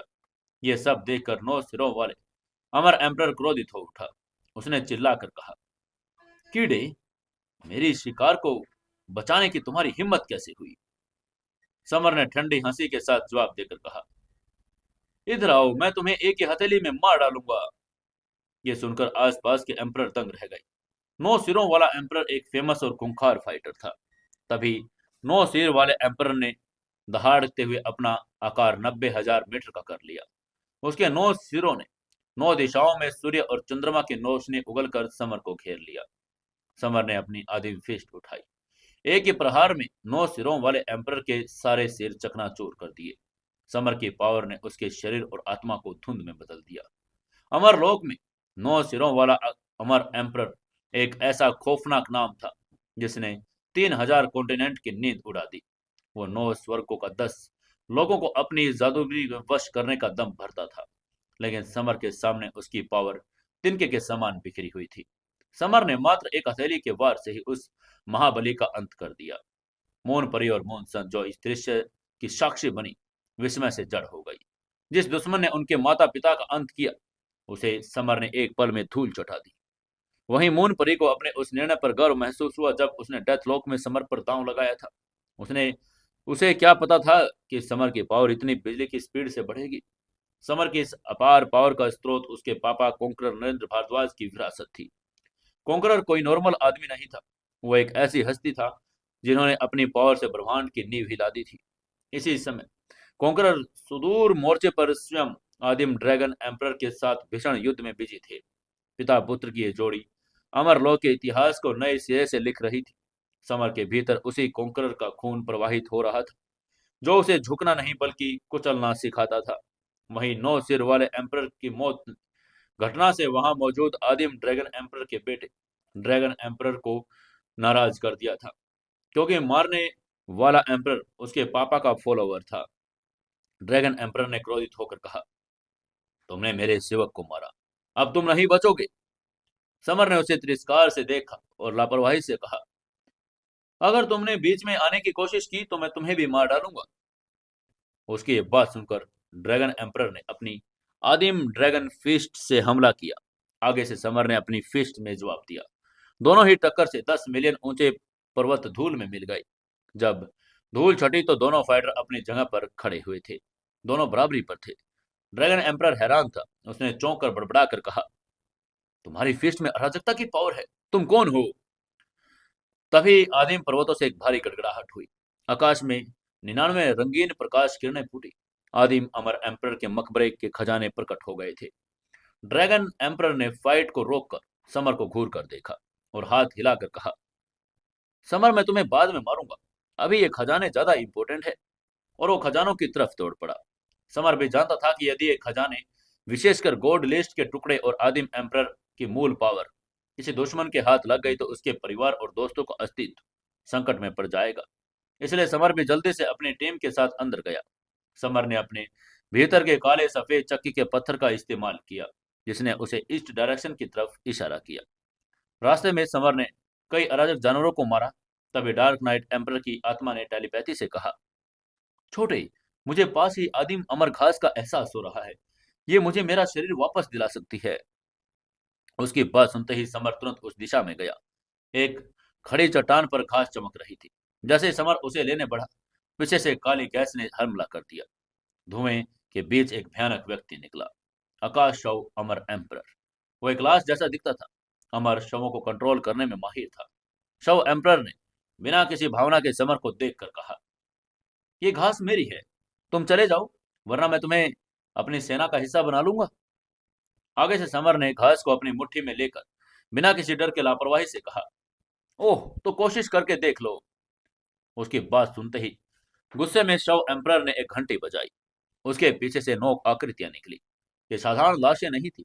ये 9 मृत अमर एम्पररों के शव थे, जिन्हें उसने अपना गुलाम बनाया था। जिनको देखते ही निहारिका ने समर को चेतावनी देकर कहा, समर भाई, ये अमर एम्पररों के शव है। इनकी पावर जिंदा एम्पररों के बराबर है। लेकिन आगे से समर ने बिना किसी डर के अपनी मुट्ठी भींची और मुस्कुराकर कहा, मरे हुए एम्पररों की सेना, आज मैं तुम्हें दिखाऊंगा कि असली एम्परर कैसे लड़ते हैं। तभी आकाश शव एम्परर के 9 डेड एम्परर की सेना समर की तरफ दौड़ गई। वे सभी अपने जीवन काल में अजय थे, लेकिन अब सिर्फ गुलाम थे। उनको अपनी तरफ आता देखकर समर ने जोर से हंसकर कहा, मैंने कभी एक साथ 9 एम्परर को नहीं मारा। आज ये रिकॉर्ड बनेगा। उसने अपनी सारी पावर्स का एक साथ आह्वान किया। 12 रंगों वाली ज्वाला, ड्रैगन रक्त, किलिंग गोड लो और बिजली अमर तलवार। समर का हमला इतना प्रचंड था कि 9 अमर एम्पररों के शव पल झपकते ही फट गए। 3 लाख डिग्री की ज्वाला ने उन्हें राख कर दिया और आतिम फिस्ट ने उनकी हड्डियों को चोर चोर कर दिया। शव एम्परर ने खून की उल्टियां की। उसकी सारी मेहनत, उसकी सारी सेना एक पल में नष्ट हो गई। वो कांपते हुए बोला, क्या क्या तुम हमारे पास आतिम एम्परर की विरासत है? आगे से समर ने ठंडे स्वर में कहा, यह जानने के लिए बहुत देर हो चुकी है अब। और यह कहकर उसने आदिम फेस्ट का एक और प्रहार किया। आकाश शव एम्परर, जो 10 परम मास्टरों में से एक था, उसका शरीर और आत्मा यूनिवर्स में विलीन हो गए। इसके बाद समर ने शव एम्परर को इग्नोर किया, जैसे कुछ हुआ, और चट्टान पर उगी अमर घास की तरफ बढ़ा। तभी एक विशाल जानवर, जो अराजकता का युग का राक्षस था, वो प्रकट हो गया। उसने देखकर उपहास करके कहा, ओ, सिर्फ एक क्लोन। उसने अपना यूनिवर्सीय ब्लैक होल खोला और एक विशाल जानवर को एक घूंट में निकल गया। इससे मिली एनर्जी ने समर को अमर एम्परर क्षेत्र के पीक पर और ज्यादा पहुंचा दिया। इसके बाद समर ने घास ली, नीचे झील में आदिम कंकाल, कमल की जड़ और मिट्टी इकट्ठा की। आदिम अमर सूत्र का इस्तेमाल करके उसे एक शरीर बनाया और डार्क नाइट एम्परर के लिए। इसके बाद समर के मन में एम्परर की आत्मा निकली और नए शरीर में प्रवेश कर गई। एम्परर ने भावुक होकर कहा, थैंक यू छोटे, तुमने मुझे दूसरा जीवन दिया। चलो अब आगे चलते हैं। आगे से समर ने मुस्कुराकर कहा, अभी नहीं सीनियर, अभी हमें गॉड लिस्ट के टुकड़े ढूंढने हैं। इसके बाद समर, निहारिका और डार्क नाइट एम्परर आदिम अमर महल के सामने पहुंचे। वहां पहुंच पहले ही अमर लोक के सबसे पावरफुल फाइटर, पर्पल तलवार एम्परर, आकाश युद्ध एम्परर जैसे लोग मौजूद थे। तभी दीर्घायु अमर एम्परर ने समर को देखा और मुस्कुराते हुए समर से कहा, समर, ये महल की प्रोडक्शन व्यू रचना, जिसे हम में से कोई नहीं तोड़ पा रहा, इसलिए तुम कोशिश करके देखो, शायद इसे तुम तोड़ पाओ। उसकी ये बात पूरी होते ही अन्य एम्परर ने समर को जलन से देखा। तभी आकाश तीरंदाजी एम्परर ने ताना मारकर कहा, अरे, जब हम ही नहीं खोल पाए तो ये क्या खोलेगा? ये तो बच्चा है। लेकिन आगे से समर ने शांत भाव से व्यू रचना के सामने कदम रखा। उसने अपने पंच से आदिम अराजक पावर को केंद्रित किया और व्यू रचना पर मारा। क्रैक की आवाज के साथ समर ने एक ही पंच से वह अभेद्य व्यू रचना कांच की तरह तोड़ दी। वहीं महल के अंदर अराजकता की चट्टानों से बने खजाने, लेकिन समर की नजर सिर्फ गोल्ड लिस्ट पर थी। उसने अपनी दिव्य दृष्टि और खजाना खोजने वाले चूहे का इस्तेमाल किया, लेकिन कुछ नहीं मिला। अंत में उसने अपने मन में स्थित काले सफेद चक्की के पत्थर से पूछा। पत्थर ने जवाब देकर कहा, बाकी 3 टुकड़ों में से अपनी चेतना में आ गई। वे महल के भागकर छिप गए हैं। सिर्फ मैं उन्हें ढूंढ सकता हूँ, लेकिन वो मुझे निगलने की कोशिश करेंगे। तुम्हें मेरी मदद करनी होगी। आगे से समर ने सिर हिलाकर कहा, चिंता मत करो, हम उन्हें वश में कर लेंगे। उसकी हाँ मिलते ही समर ने मन में काला सफेद चक्की का पत्थर निकला और महल के बाहर की तरफ उड़ चला। समर उसके पीछे दौड़ा, एक नई और अंतिम खोज की तरफ। समर, निहारिका और खजाना खोजने वाला चूहा आदिम अमर महल के बाहर भागे। तभी समर ने अपनी दिव्य दृष्टि से देखा कि महल के एंट्री गेट पर लिखे आदिम अमर महल अक्षरों में गोल्ड लिस्ट के 3 टुकड़े छिपे थे, सुनहरा, बैंगनी और नीला। तभी समर के मन में निकला सफेद काली चक्की का पत्थर एक विशाल चक्की में बदल गया और उन 3 टुकड़ों पर झपट पड़ा। इसके साथ ही आकाश में एक महायुद्ध छिड़ गया। वो 3 रंगीन टुकड़े इतने पावरफुल थे कि वे काले सफेद पत्थर को भी पीछे धकेलने लगे। काले सफेद चक्की के पत्थर ने समर को टेलीपैथी से मैसेज भेजकर कहा, जल्दी करो, आदिम फिस्ट का इस्तेमाल करो। उसकी बात सुनते ही समर ने अपनी अराजक पावर को फिस्ट में भरा और सुनहरे टुकड़े पर प्रहार किया, जिससे टुकड़ा पीछे की तरफ हटा। उसने समर से कहा, तुम मेरे मास्टर की तकनीक जानते हो। अगर तुम मुझे काले पत्थर को दबाने में मदद करो तो मैं तुम्हें अपना मास्टर बना लूंगा। लेकिन आगे से समर ने इनकार करके कहा, नहीं, हम एक होंगे। उसने समय और स्थान को स्थिर कर दिया, काले सफेद चक्की के पत्थर को टुकड़ों में निगलने में मदद की। तभी एक गोल्डन तीर ने समर की छाती को भेद दिया। यह आकाश तीरंदाजी अमर एम्पर का छुप कर किया गया हमला था। समर घायल हो गया। पर्पल तलवार एम्पर और अन्य दुश्मनों ने भी मौका देकर उसे घेर लिया। तभी वहां एक शांत आवाज गूंजी, इतने सारे लोग एक व्यक्ति के खिलाफ, ये अनुचित है। वो दीर्घायु अमर एम्पर थे। उन्होंने समर से कहा, तुम गॉड लिस्ट को पूरा करो, मैं इन्हें संभालता हूँ। ये कहकर वो उन सभी की तरफ बढ़े। आकाश तीरंदाजी एम्पर ने दीर्घायु अमर पर अपना सबसे पावरफुल और तीर चलाया, लेकिन दीर्घायु एम्पर ने सिर्फ 2 उंगलियों में पकड़कर उसे तोड़ दिया। ये देखकर सभी साधक दंग रह गए। इसी बीच समर ने अपने खून की एक बूंद काले सफेद चक्की को दी और पत्थर ने समर की पावर लेकर बाकी 2 टुकड़े बैंगनी और नीले को भी आसानी से निगल लिया। अब वो चक्की का पत्थर 5 रंगों से चमक रहा था। ये पूर्ण गोल्ड लिस्ट थी। समर के हाथ में आते ही उसके इतने सारे रहस्यमय समझ आ गए। समर ने उसे तुरंत घाव भर लिए और दुश्मन की तरफ मुड़ गया। उसने क्रूरता से मुस्कुराकर चिल्लाकर कहा, अब तुम्हारी बारी है दोस्तों। उसकी आंखों में खतरनाक किलिंग इंटेंट झलक रहा था। आकाश तीरंदाजी एम्पर ने फिर से तीर चलाई, लेकिन समर ने गोल्ड लिस्ट की ढाल बना दी। सभी तीर उसमें समा गए। इसके बाद समर ने मंत्र पढ़कर कहा, आकाश और पृथ्वी अमरों को कैद करते हैं। इसके साथ ही गोल्ड लिस्ट से 5 किरणें निकली। उन्होंने सीधे आकाश तीरंदाजी एम्परर की आत्मा को खींचकर लिस्ट में कैद कर लिया। आकाश, उसका शरीर बेजान होकर गिर पड़ा। ये देखकर बाकी तीनों एम्पर पर्पल तलवार, आकाश युद्ध और साउथ दानव भागने लगे। तीनों एम्पर की आत्माएं सभी समर ने खींच ली और गॉड लिस्ट में सील कर दिया। समर अब यूनिवर्स का निर्विवाद मास्टर बन चुका था। पूर्ण गॉड लिस्ट प्राप्त करने बाद समर की पावर का अब कोई सानी नहीं था। उसने बैंगनी तलवार एम्पर, आकाश युद्ध एम्पर और दक्षिण दानव एम्पर को मारकर उनके खजाने भी लूट लिए। यह सिर्फ एक लक्ष्य बाकी था, अमर एम्पर पर्वत की चोटी पर स्थित आदिम अमर एम्पर की मूल पावर। जैसे वो आगे बढ़ने लगा, दीर्घायु अमर एम्पर ने समर को चेतावनी देकर कहा, सावधान रहना समर, पर्वत की चोटी पर आदिम ड्रैगन पर्वत और अराजक दानव गोड तुम्हारा इंतजार कर रहे हैं। वो दोनों हाफ स्टेज अमर एम्पर हैं, बहुत पावरफुल है। समर ने सिर हिलाया। वो जानता था कि यह उसकी अंतिम परीक्षा होगी। जब वे 100 मिलियन मीटर ऊपर पहुंचे तो वहां का दृश्य भयानक था। एक तरफ आदिम ड्रैगन एम्पर का बेटा बैठा था, जिसके पीछे 9 एंशिएंट दिव्य ड्रैगन की छायाएं थी। दूसरी तरफ एक विशालकाय अराजक दानव गोड, जिसकी उपस्थिति से ही यूनिवर्स कांप रहा था। दानव गोड ने उपहास करके कहा, यहाँ सिर्फ हम दोनों ही मूल पावर के हकदार हैं, बाकी सब कीड़े हैं। तभी ड्रैगन एम्पर ने समर को घूर कर देखा और कहा, तुम मेरे पिता के दुश्मन कॉन्करर के बेटे हो। आज मैं तुम्हारा सिर उन्हें भेंट करूंगा। उसने अपना हाथ हिलाया, जो 9 ड्रैगन दिव्य पंजे में बदल गया। ये हमला इतना तेज था, इसने प्रकाश की स्पीड को भी पीछे छोड़ दिया। आगे से समर ने अपनी आदिम फिस्ट से जवाब दिया। उनके टकराव से आकाश में एक ट्रिलियन त्रिज्या वाला ब्लैक होल बन गया। दोनों फाइटर पीछे हटे। ड्रैगन एम्परर हैरान था। उसने चौंक कर कहा, तुमने मेरे पंजे को रोक लिया। तुम्हारी फिस्ट में आदिम अमर एम्परर की पावर है। तभी दानव गोड ने समर पर अपनी स्वर्ग दानव हथेली से हमला किया। यह हमला सब कुछ नष्ट करने वाला था, लेकिन तभी एक बर्फीली उंगली ने उसे बीच में रोक दिया। यह मयूर दानव महारानी थी। उसने शांत स्वर में कहा, अराजक दानव गोड, तुम्हारे पापों का घड़ा भर चुका है। अब युद्ध के मैदान में चार सुप्रीम पावर थी, मयूर दानव महारानी और अराजक दानव गोड के बीच युद्ध शुरू हो चुका था। तभी अचानक शून्य में एक और व्यक्ति प्रकट हुआ। यह 3 सिर और 6 भुजाओं वाला फकीर था। ये एक एंशियंट विद्रोही था जिसे मरा हुआ माना जा रहा था। फकीर ने दीर्घायु अमर को चैलेंज करके कहा, पुराने दोस्त, आज हम अपना भी हिसाब बराबर करेंगे। उसको देखते ही दीर्घायु अमर ने समर से कहा, मैं फकीर को संभालता हूं, तुम ड्रैगन एम्परर को देखो।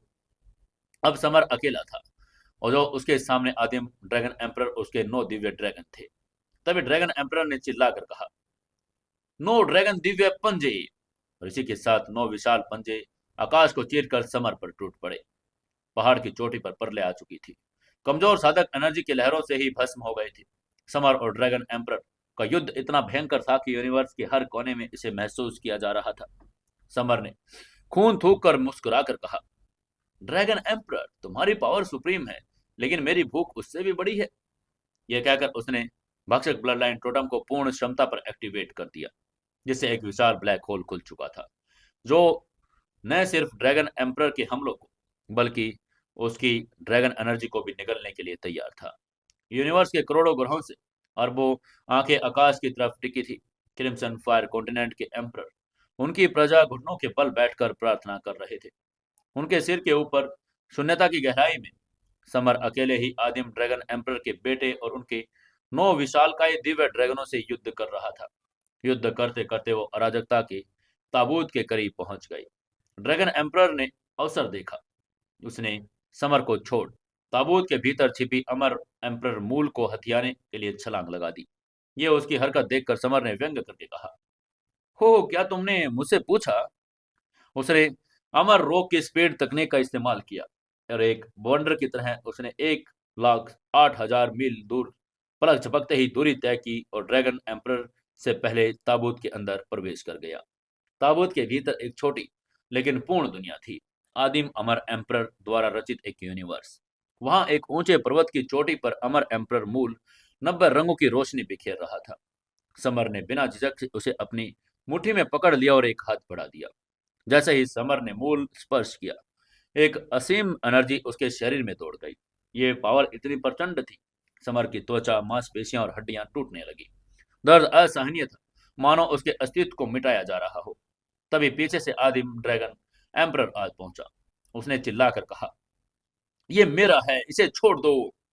ये कहकर उसने समर पर हमला किया। समर ने अपनी गोल्ड लिस्ट में अपना बचाव किया, लेकिन ड्रैगन एम्परर ने हार नहीं मानी। अपने 9 ड्रैगन दिव्य पंजों से समर की पीठ पर वार किया, लेकिन इस हमले समर को नुकसान पहुंचाने के बजाय उसे और भी गहराई से मूल के साथ विलीन कर दिया। समर का पुराना शरीर नष्ट हो गया और आदिम अमर सूत्र ने उसे फिर से बुनना शुरू कर दिया। समर अब ध्यान की अवस्था में था। उसने देखा कि कोई शून्यता से यूनिवर्स का जन्म हुआ। उसने देखा कि कैसे आकाश और पृथ्वी एक दूसरे से अलग हुए। उसने 3,000 महान महादाओं को समझा। उनकी बाई आंख में अतीत की धुंधली दुनिया थी, दाहिनी आंख में वर्तमान यूनिवर्स था। समर अब एक सच्चा अमर एम्परर बन चुका था। जब समर खड़ा हुआ तो उसका तेज इतना प्रकट था, मयूर महारानी दीर्घायु एम्परर भी उसे देखकर स्तब्ध रह गई। तभी समर ने ड्रैगन एम्परर की तरफ देखा। उसकी निगाहें ऐसी थी जैसे एक गोल्ड चींटी को देख रहा हो। समर ने शांत स्वर में कहा, तुम्हें अमर एम्परर का सम्मान करना चाहिए। तुमने मुझ पर हमला करने की हिम्मत की। आज मैं तुम्हें मौत का गिफ्ट दूंगा। आगे से ड्रैगन एम्परर ने भय को क्रोध से छिपाकर अपनी सभी 9 ड्रैगन को एक साथ अंतिम हमला करके कहा, मरने के लिए तैयार हो जाओ समर। आगे से समर ने अपना दाहिना पंच उठाया। यह कोई नॉर्मल हमला नहीं था। ये वो तकनीक थी जिसने यूनिवर्स की रचना की और उसने चिल्लाकर कहा, आकाश को पृथ्वी से अलग कर देने वाली फिस्ट। समर का पंच आगे बढ़ गया। इसने समय, स्थान और वास्तविकता को चीर दिया। आदिम ड्रैगन एम्परर के 9 दिव्य ड्रैगन, जो कभी यूनिवर्स के एम्परर थे, एक पावर के स्पर्श मात्र से खून और हड्डियों की धुंध में बदल गए। ये देखकर ड्रैगन एम्परर ने डर के मारे चिल्लाकर कहा, नहीं, मैं मरना नहीं चाहता। लेकिन समर की फिश ने उसे अपनी चपेट में ले लिया। एक ही बार में यूनिवर्स का सबसे पावरफुल प्राणी, उसके 9 ड्रैगन इतिहास बन गए। युद्ध के मैदान में सन्नाटा छा गया। अराजकता का दानव गोड और फकीर भय से कांप रहे थे। तभी फकीर ने अपनी गरिमा त्याग दी और समर के सामने घुटने टेक दिए।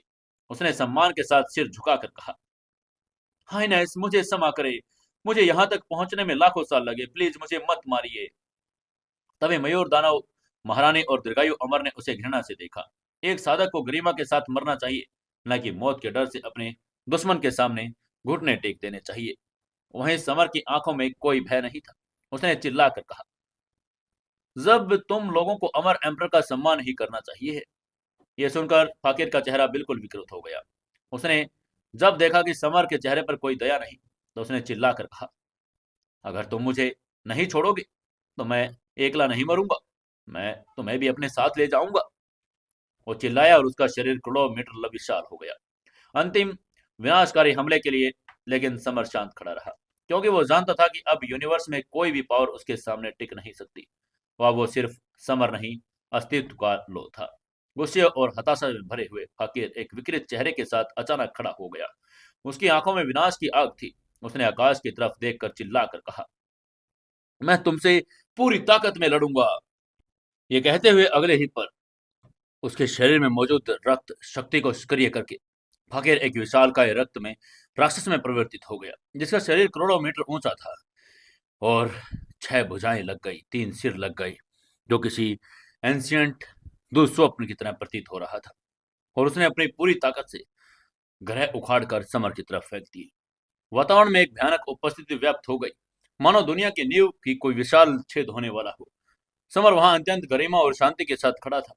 उसके चेहरे पर कोई डर नहीं था। उसने धीरे से अपनी दाहिनी मुट्ठी उठाई और चिल्लाकर कहा, आकाश और पृथ्वी का अलगाव। इस तकनीक के साथ जैसे ही समर ने प्रहार किया, यूनिवर्स हिल गया। आकाश और पृथ्वी चकनाचूर हो गई। समय, स्थान और अस्तित्व की धारा विनाश के कगार पर पहुंच गई। फकीर, जो एक हाफ स्टेज का अमर एम्पर, 3 मोतियों और 6 भुजाओं की सुप्रीम पावर वाला जाति का मास्टर था, इस पर एक पंच में असहाय हो गया। समर के पंच से निकली पावर ने उसे पूरी तरह निगल लिया। फकीर का विशाल शरीर खून की धुंध में बदल गया और देखते ही देखते हवा में गायब हो गया। यह दृश्य देखकर अराजकता का दानव गोड भय से कांप उठा। उसने देखा कि कैसे समर ने एक ही पंच में आदि ड्रैगन एम्पर और फकीर को मार डाला। वो जानता था कि समर ने आकाश और पृथ्वी के गहन अर्थ को समझ लिया है।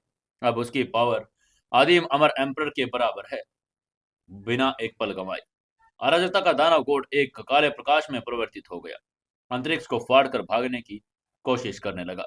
वो जानता था कि सिर्फ सुदूर अराजकता के एरिया में ही वो सुरक्षित रह सकता है। लेकिन समर की आंखें उस पर टिकी थी। समर ने धीरे से कहा, यूनिवर्स के तारामंडल को सील कर दो। अमर एम्पर का हर शब्द लो था। उसके बोलते ही यूनिवर्स का तारामंडल जम गया। समय और स्थान फिर से स्थिर हो गए। अराजकता के दानव का शरीर शून्य में विलीन फ्रिज हो गया और वो हिल भी नहीं पा रहा था। तभी समर ने तीसरी बार अपना भयानक हमला शुरू करके चिल्लाकर कहा, पृथ्वी से आकाश के अलगाव। इस बार समर ने पिछली 2 बार की तुलना में अधिक बल लगाया।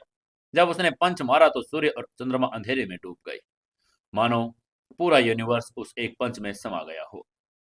अराजकता के दानव ने एक तीखी चीख मारी। उसका विशाल शरीर घने कोहरे में बिखर गया। लेकिन वो नंबर 1 शैतान था, इसलिए उसकी ब्लड पावर ने उसे फिर से पुनर्गठित शुरू कर दिया। वो मौत से वापस आ सकता था। उसको ऐसे वापस जिंदा होता देखकर समर ने शांत भाव से मुस्कुराकर कहा, देखते हैं तुम कितनी बार खुद को पुनर्जीवित करते हो। और समर ने एक और पंच मारा, फिर एक और। हर बार दानव का शरीर फटता और हर बार वो खुद को जोड़ देता। लेकिन प्रत्येक पुनर्जन्म के साथ उसका सार ब्लड कम होता गया। उसका शरीर छोटा और कमजोर होता चला गया। 9वीं बार जब समर ने पंच मारा तो उसने दानव के दिमाग और आत्मा को चकनाचूर कर दिया। अंत में समर ने कैओटिक डिवाइस ज्वाला उगली और उस दिव्य ज्वाला ने दानव के बचे खुचे अस्तित्व को जलाकर राख कर दिया। अराजकता का दानव, जिसने 100 मिलियन वर्षों तक यूनिवर्स पर राज किया, अब वो हमेशा के लिए मिट चुका था। सुदूर शैतान लोक में आकाश से रक्त के खून बरसने लगे, जो उनके मास्टर के पूर्ण विनाश का संकेत थे। इसके बाद समर ने मयूर दानव महारानी और दीर्घायु अमर एम्परर की तरफ देखा और मुस्कुरा कर कहा, चलो अब इस दुनिया को छोड़ देते हैं। यह कहकर एक ही कदम के साथ समर ने उस लोक को पीछे छोड़ दिया। अमर एम्परर पर्वत की चोटी पर प्रकट हुआ। जैसे वहां पहुंचा, उसके शरीर से अमर एम्परर की दमनकारी आभा निकली, जिसने 3000 कॉन्टिनेंट और पूरे यूनिवर्स को अपनी चपेट में ले लिया। तभी निहारिका और खजाना खोजने वाला चूहा उत्साह से उसकी तरफ दौड़े, लेकिन समर की भयानक आभा ने उन्हें ठिठकने पर मजबूर कर दिया। अचंभित होकर निहारिका ने उससे पूछा, सीनियर भाई, क्या आप अमर किंग लेवल के पास पहुंच गए हैं? खजाना खोजने वाला चूहा भी हक्का बक्का रह गया। उसने भी चौंक कर कहा, मास्टर, क्या आप सच में अमर किंग बन गए हैं? आगे से समर ने बस सिर हिला दिया। इसी समय यूनिवर्स के सभी कोनों में बैठे आत्म साधकों ने अपनी आत्मा की गहराई में एक भय का एक्सपीरियंस किया। उन्हें लगा कि एक परम स्वामी, एक नया अमर किंग जन्म ले चुका है। एक एंशिएंट मास्टर ने कांप कर कहा, ये नया अमर किंग इतना पावरफुल है कि मैं खुद एक अमर किंग होकर उसके सामने एक चींटी जैसा महसूस कर रहा हूँ। उसी समय यूनिवर्स के पूर्वी हिस्से में स्थित दिव्य ड्रैगन कॉन्टिनेंट में एक भीषण युद्ध चल रहा था। आदिम ड्रैगन किंग, जो समर के पिता कॉन्करर से लड़ रहा था, अचानक रुक गया। उसके मुंह से खून की धार निकली। उसकी छाती पर बंधी एक आत्मा पट्टिका, जो एक पुत्र आदिम ड्रैगन एम्परर से जुड़ी थी, वो टूट चुकी थी। क्रोध और शोक से भरकर आदिम ड्रैगन किंग ने दहाड़ कर कहा, क्या मेरे बेटे को किसी ने मार डाला? वो मेरा अपना इकलौता बेटा था। तभी अमर एम्परर पर्वत की चोटी से एक गरिमामय और गूंजती हुई आवाज पूरे यूनिवर्स में फैल गई। ये समर की आवाज थी।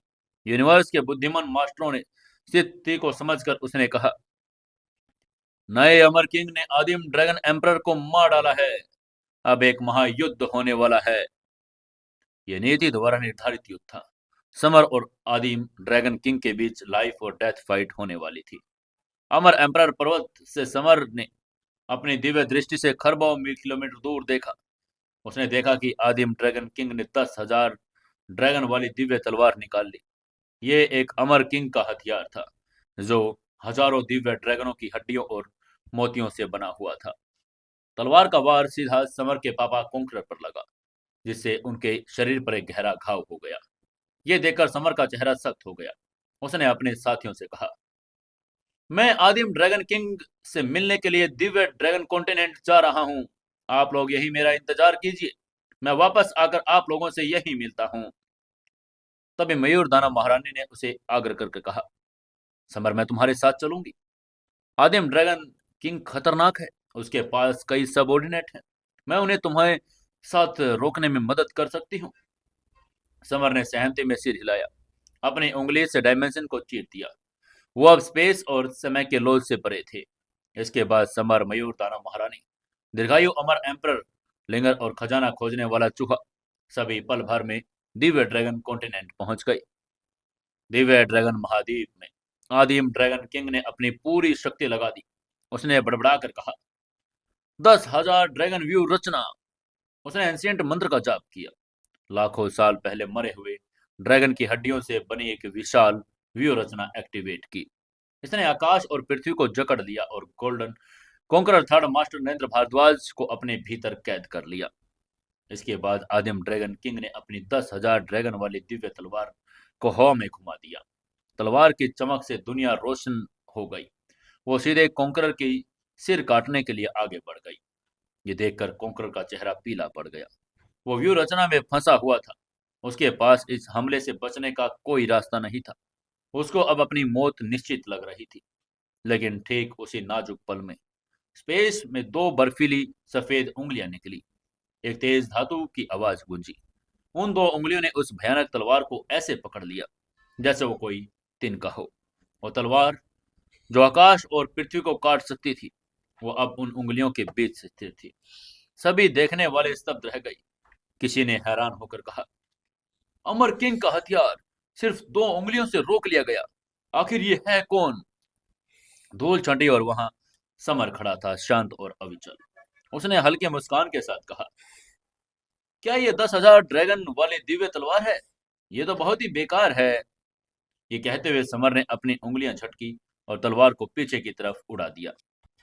फिर उसने अपने इंडेक्स फिंगर को आगे बढ़ाया, जो एक विशाल दिव्य उंगली में बदल गई। उसने 10,000 ड्रैगन व्यू रचना पर प्रहार किया। भयानक विस्फोट के साथ व्यू रचना की स्तंभ ढह गई। 10,000 दिव्य ड्रैगनों की हड्डियां पाउडर बन गई। कॉन्करर, जो अब बंधन मुक्त था, उठकर समर के पास आया। उसकी आंखों में आंसू और गर्व था। उसने अपने बेटे को देखकर भावुक होकर कहा, समर बेटा, तुम सचमुच यहाँ हो। तुम अब एक अमर किंग बन गए हो। कॉन्करर अपनी खुशी को दबा नहीं पाया। उसका बेटा अब उसका अहंकार और यूनिवर्स का एम्परर था। आगे से समर ने मुस्कुराकर कहा, पापा, ये मैं हूं। आप ठीक है ना? उसकी बात के जवाब में कॉन्करर ने सिर हिलाकर कहा, मैं ठीक हूं, लेकिन तुम सावधान रहना। ये आदिम ड्रैगन किंग बहुत खतरनाक है। उनकी बात सुनते ही समर ने अपना ध्यान आदिम ड्रैगन किंग की तरफ मोड़ा।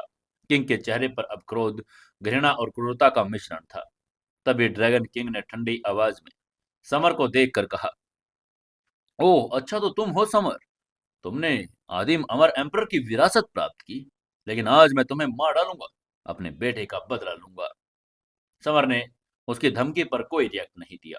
उसने बस अपनी दाहिनी उंगली उठाई और एक उत्तेजक इशारे के साथ उसे अपने पास बुलाया, जैसे वो कुछ तुच्छ कीट को बुला रहा हो।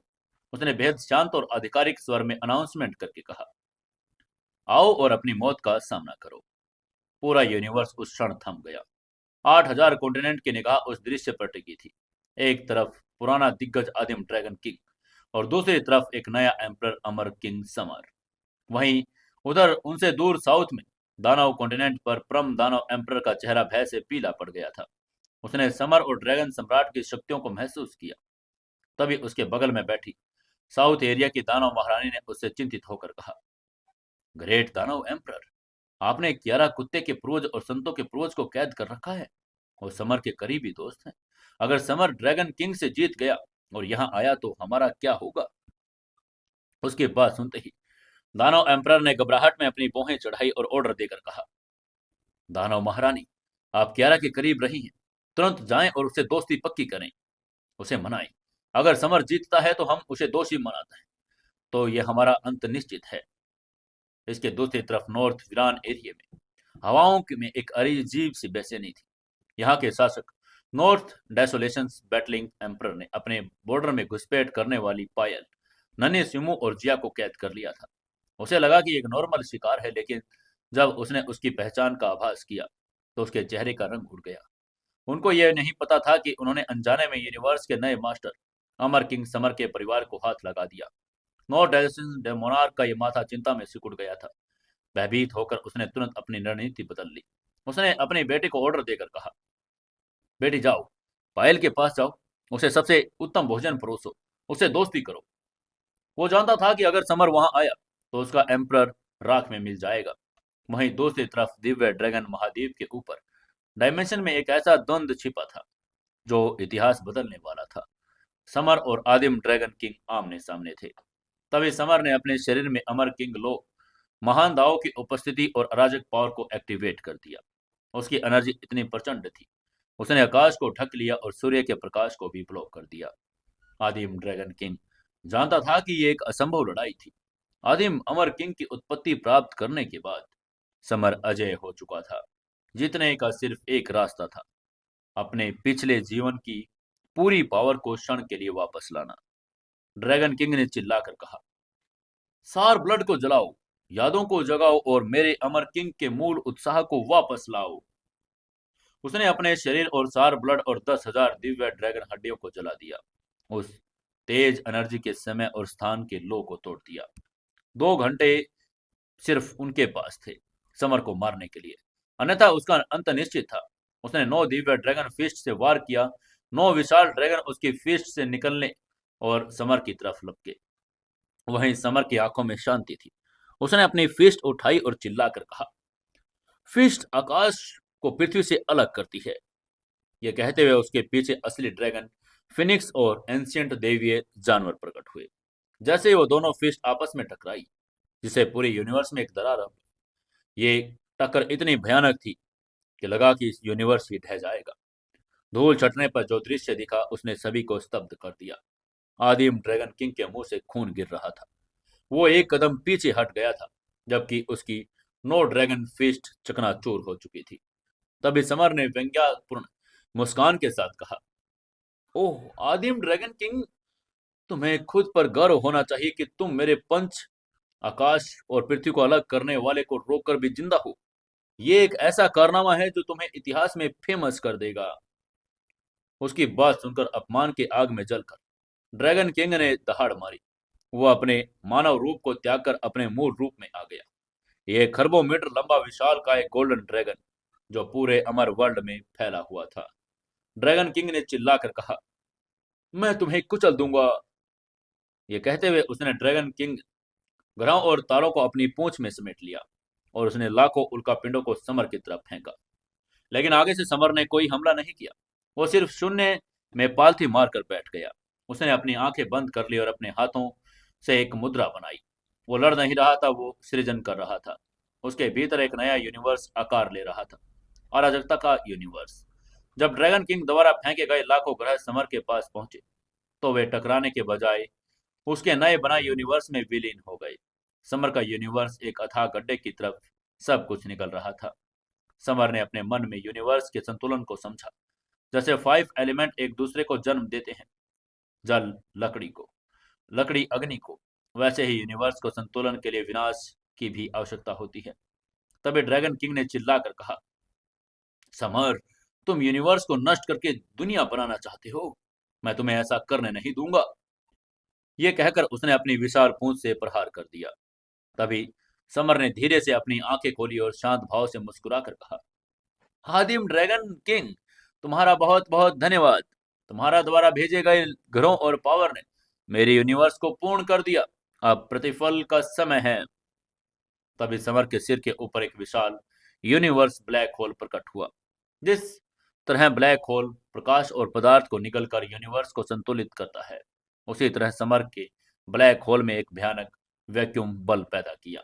आगे से ड्रैगन किंग ने संघर्ष करके कहा, ये क्या है? लेकिन वो ब्लैक होल के गुरुत्वाकर्षण से बच नहीं पाया।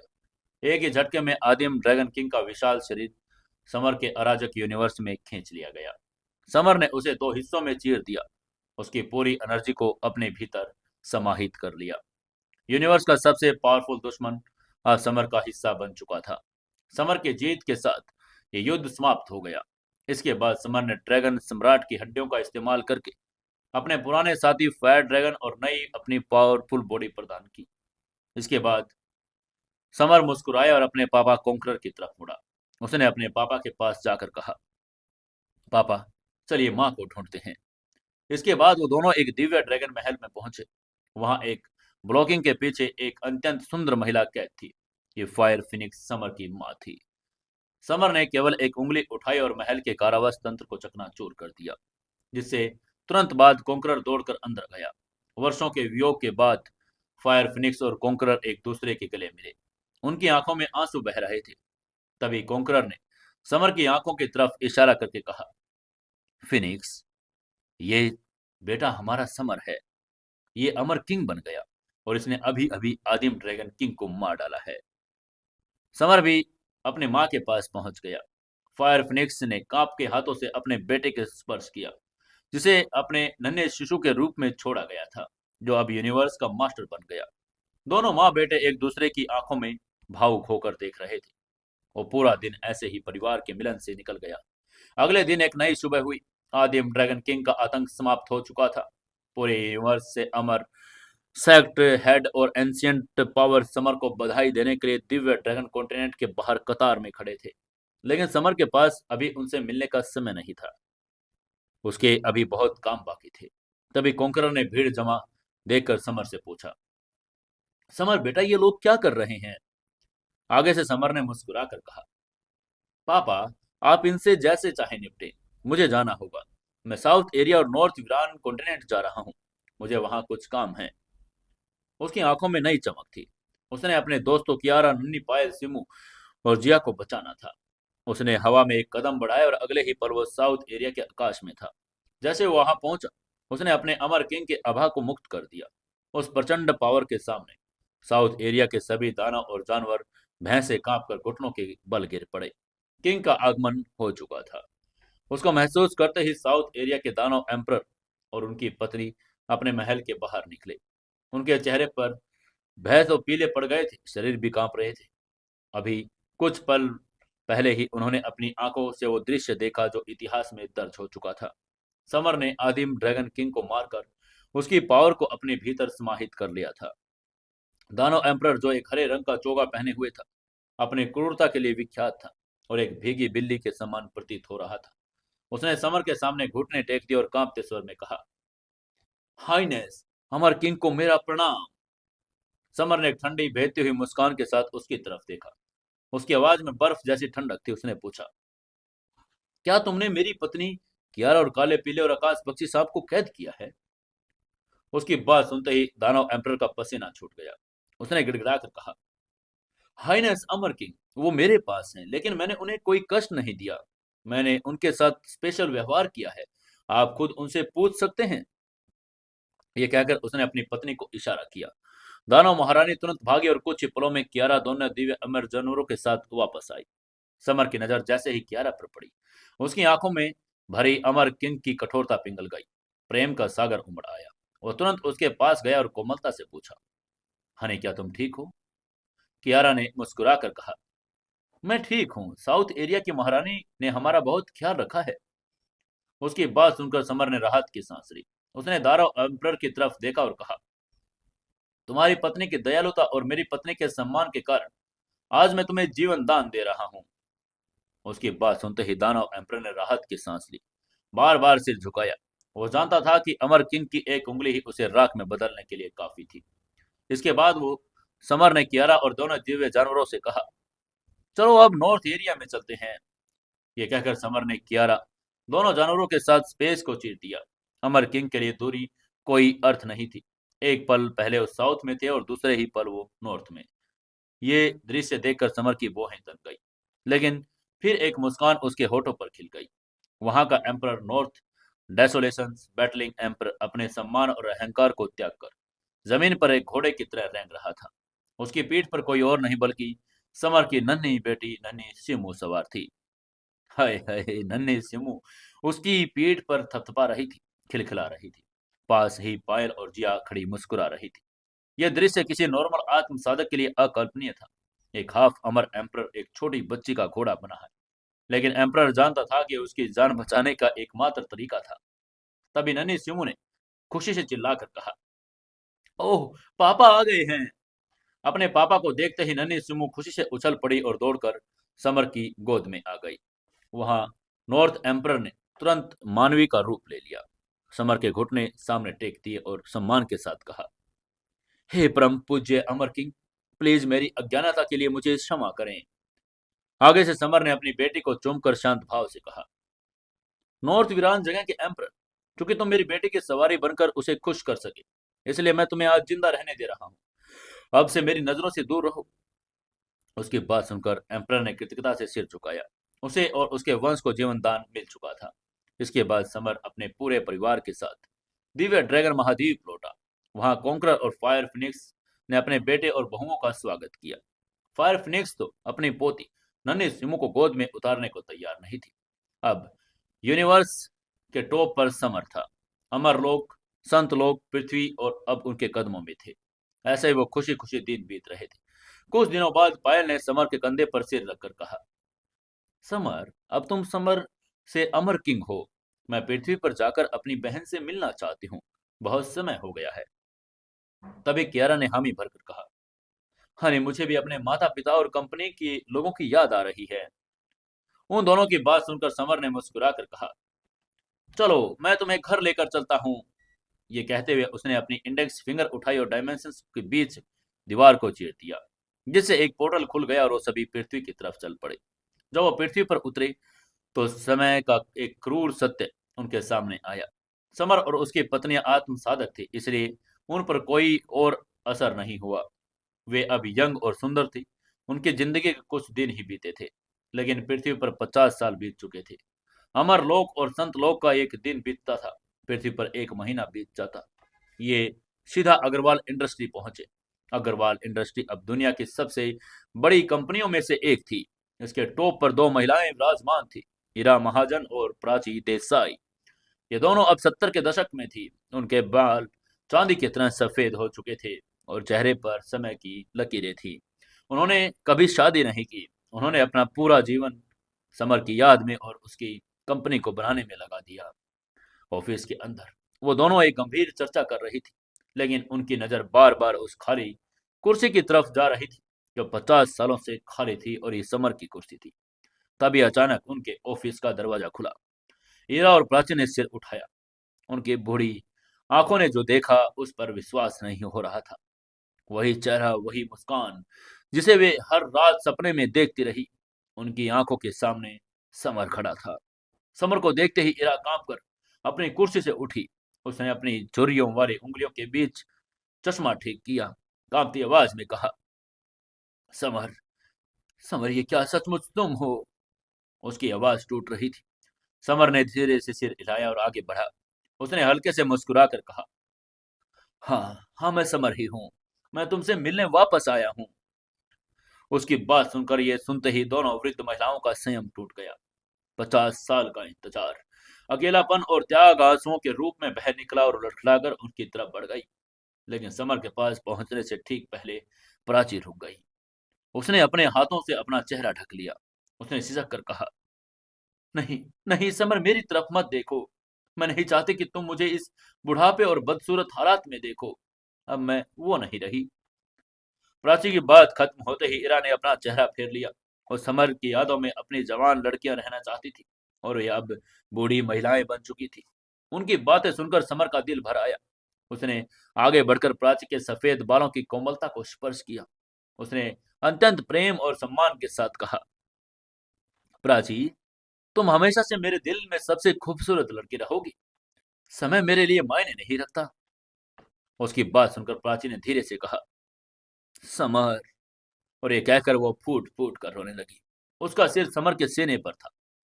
समर ने दोनों को अपनी बाहों में भर लिया। उसको उसने धीरे से कहा, इरा, जिया, रोना बंद करो, चिंता मत करो। ये कहकर उसकी आंखों में अमर किंग की दिव्य पावर चमक उठी। उसने उन दोनों को आगे कहा, मैं अब अमर किंग हूं। मैं समय और स्थान और मौत को कंट्रोल कर सकता हूं। मैं तुम्हारी जवानी लौटा दूंगा। इतना कहते ही उसने एक हवा में अलौकिक पावर का संचार किया। समर ने धीरे से अपना दाहिना हाथ उठाया। उसकी इंडेक्स फिंगर से समय की गोल्डन धाराएं निकली और उसने प्राची और इरा के माथे को धीरे से स्पर्श किया। अगले ही पल वहां एक चमत्कार हुआ। प्रकृति के नियम पलट गए। उन दोनों महिलाओं के सफेद बाल, जो दशकों से संघर्ष की गवाही दे रहे थे, अपनी जड़ों से काले होने लगे। उनके चेहरे की झुर्रियां गायब होने लगी, जैसे पानी पर लकीरें मिट जाती हैं। 70 से 60, 50, 40 और अंत में वो अपनी 20 वर्ष की उम्र में लौट आई। उसकी त्वचा और उत्तम जड़ की तरह सफेद और चमकदार हो गई थी। बॉडी में वही पुरानी लोच और आंखों में वही पुरानी चमक लौट आई थी। हीरा और प्राची ने कांपते हाथों से मिरर उठाया। अपना प्रतिबिंब देखते ही उनकी आंखों में अविश्वास और खुशी के आंसू उमड़ आए। वे अपनी भावनाओं को रोक नहीं पाई और एक बार फिर समर के गले लग गई। उन्होंने खुशी में झूम कर कहा, थैंक यू समर। वहीं उनके पास खड़ी कियारा ये सब देखकर मुस्कुरा रही थी। उसे कोई जलन नहीं थी। वहीं अपनी पुरानी सहेली और वफादार एम्प्लॉयज को फिर से जवानी में देखकर उसे गर्व महसूस हो रहा था। तभी अचानक प्राची को अपनी स्थिति का आभास हुआ। वो घबराकर पीछे हटी और सिर झुका लिया। उसने कियारा के सामने सिर झुकाकर कहा, क्षमा करे प्रेसिडेंट, मैं एक पल के लिए खुद को भूल गई थी। दुनिया की सबसे अमीर महिला होने के बावजूद कियारा के सामने उसका सम्मान और भय वैसा ही था जैसा 50 साल पहले का था। तभी कियारा ने आगे बढ़कर उसे गले लगाया और मुस्कुरा कर कहा, मैं तुम्हें अग्रवाल इंडस्ट्री में इतनी शानदार रोशनी लाने के लिए धन्यवाद देना चाहती हूँ। अब से हम साथ रहेंगे। कंपनी के सभी के मिलने के बाद समर, पायल और नन्ही सिमू के साथ कपूर विला पहुंचे। लेकिन यहाँ का दृश्य दिल को झकझोर देने वाला था। जब वह वहां पहुंचे तो हिमांशी, जो पहले 18 साल की चंचल युवती थी, अब दरवाजे पर एक 60 वर्षीय बुजुर्ग महिला खड़ी थी, जिसके बाल वैसे ही बर्फ जैसे सफेद और कमर झुक गई थी। बुजुर्ग हिमांशी ने समर और पायल दोनों को देखकर तुरंत कहा, जीजू, दीदी।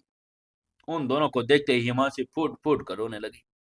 वो दौड़कर उनके पास आई और खुद को उनके ऊपर फेंक दिया। 50 साल का अकेलापन आंसुओं के सैलाब में बह गया। हीरा और प्राची की तरह ही उसने अपने जीजा और बहन के इंतजार में कभी शादी नहीं की। पायल की आंखों में नमी थी। उसने अपनी बहन के सफेद बालों को सहलाया और समर की तरफ देखा। उसने समर को उम्मीद भरी नजरों से देखकर कहा, समर, प्लीज हिमांशी को उसकी जवानी वापस करने में मदद कर दो। उसकी बात सुनकर समर ने तुरंत सिर हिलाया। उसने फिर से आकाश और पृथ्वी के अलगाव की पावर का इस्तेमाल किया और उसने एक ही पल में हिमांशी के सफेद बाल काले हो गए। उसका झुर्रियों वाला चेहरा गुलाब हो गया। अपनी जवानी पाकर हिमांशी खुशी से उछल पड़ी। वो इतनी उत्साहित थी कि उसने आओ देखा न ताओ समर को कसकर पकड़ लिया और उसके गाल पर एक जोरदार किस कर दिया। ये देखकर पायल अवाक रह गई। उसने मन ही मन सोचा, ये लड़की कभी नहीं सुधरेगी। अमरलोक के ग्रेट किंग, जिनके सामने देवता भी कांपते हैं, एक किशोरी द्वारा चूमे जा रहे थे। लेकिन समर सिर्फ मुस्कुराया। परिवार का यह प्रेम उसके लिए किसी भी एम्पायर से बड़ा था। अब उसका अगला पड़ाव शैडो ग्रुप था। समर अपने लाइफ डेथ के साथियों एलिस, बोल्डमैन और डेथ गोड से मिलने गया। ये सब अब बूढ़े हो चुके थे, जीवन के अंतिम पड़ाव पर थे। लेकिन समर के आगमन से सब कुछ बदल गया। उसने अपनी यूनिवर्स पावर से उन सभी को फिर से 20 साल का नौजवान बना दिया था। यंग एलिस समर को पकड़कर एक बच्चे की तरह रोई और हंसी। उस रात पुराने दोस्तों ने जमकर वाइन पी। उन्होंने अपने अतीत के युद्धों, सुख दुख और यादों को साझा किया। अमर किंग उस रात सिर्फ एक उनका बोझ था। अगले कुछ दिनों में समर ने अपने पुराने साथियों दोस्तों को खोजा। 10 ग्रेट दानव किंग, तन्वी, ध्वनि, अरोड़ा, सुनिधि घोषाल, अदिति और अन्य सभी। उसने उन्हें अमरता और जवानी का गिफ्ट किया। जो साधना के योग्य थे उन्हें अमरलोक जाने का मार्ग दिखाया। तभी उसको फायर फिनिक्स का एक इमरजेंसी मैसेज मिला। कियारा को लेबर पेन हो रही है। यह मैसेज पाते ही समर ने स्थान और समय को चीर दिया और अगले ही पल पृथ्वी के एक हॉस्पिटल के लेबर रूम में प्रकट हुआ। बिस्तर पर कियारा दर्द में थी, लेकिन समर को देखते ही उसकी आंखों में सुकून आ गया।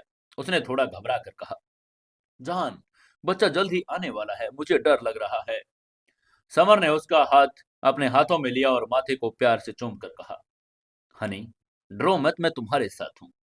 1 घंटे के बाद एक नवजात शिशु की किलकारी हॉस्पिटल में गूंज उठी। कियारा ने एक स्वस्थ और सुंदर लड़के को जन्म दिया। कॉन्करर और फायर फिनिक्स अपने पोते को देखकर खुशी से फूले नहीं समा रहे थे। नन्ही सिमू भी अपने छोटे भाई को देखकर खुशी से नाच रही थी। उसे एक छोटा भाई खेलने का साथी मिल गया। इसके बाद कियारा ने बच्चे को गोद में लिया और प्यार से समर की तरफ देखकर पूछा, जान, हमारे बच्चे के लिए एक नाम सोचो। समर ने उन्हें नन्ही जान को देखा, जिसमें यूनिवर्स की अनलिमिटेड संभावनाएं थी। समर ने अनाउंसमेंट करके कहा, इसका नाम आज से अंबर भारद्वाज है, जिसका नाम के अर्थ है आकाश और यूनिवर्स। उसकी बात सुनते ही पूरा कमरा तालियों की गड़गड़ाहट से गूंज उठा। इसके बाद कुछ दिन पृथ्वी पर अपने सुखद यादों को ताजा करने के बाद समर अपने पूरे परिवार और दोस्तों के साथ वापस अमरलोक लौट आया। अमर किंग के महल और सुप्रीम सिंहासन पर बैठकर समर ने अपनी दिव्य दृष्टि से पूरी यूनिवर्स को देखा। युद्धों के कारण यूनिवर्स में कई दरारें और दोष आ गए थे। उसने अपने हाथों का इस्तेमाल किया और सृजन की पावर का प्रवाहित कर दे। उसने टूटे हुए सितारों को जोड़ा, बिगड़े हुए लॉज को सुधारा और यूनिवर्स के स्पिरिचुअल एनर्जी का प्रवाह बढ़ा दिया। अब यह यूनिवर्स साधना के लिए एक स्वर्ग बन गया था।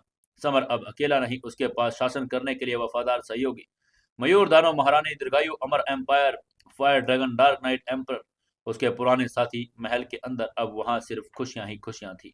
समर अपने माता पिता, अपनी पत्नी कियारा, पायल, जिया और अपने बच्चे सिमरन यानी नन्ही सिमू और नन्हे अंबर के साथ एक सुखद जीवन व्यतीत करने लगा। उसके आसपास उसके सभी प्रियजन हिमांशी, प्राची, इरा और नए सभी मौजूद थे। अनगिनत युद्धों और कठिनाइयों के बाद अमर किंग समर ने अंततः वो पा लिया जो सबसे दुर्लभ था, शांति और पूर्णता। दोस्तों, आज हमारी कहानी सीक्रेट घर जमाई का अंत हो चुका है। एक बड़ा ही सुखद अंत और एक बड़ी ही अच्छी कहानी, मुझे जो दिल को छू गई है।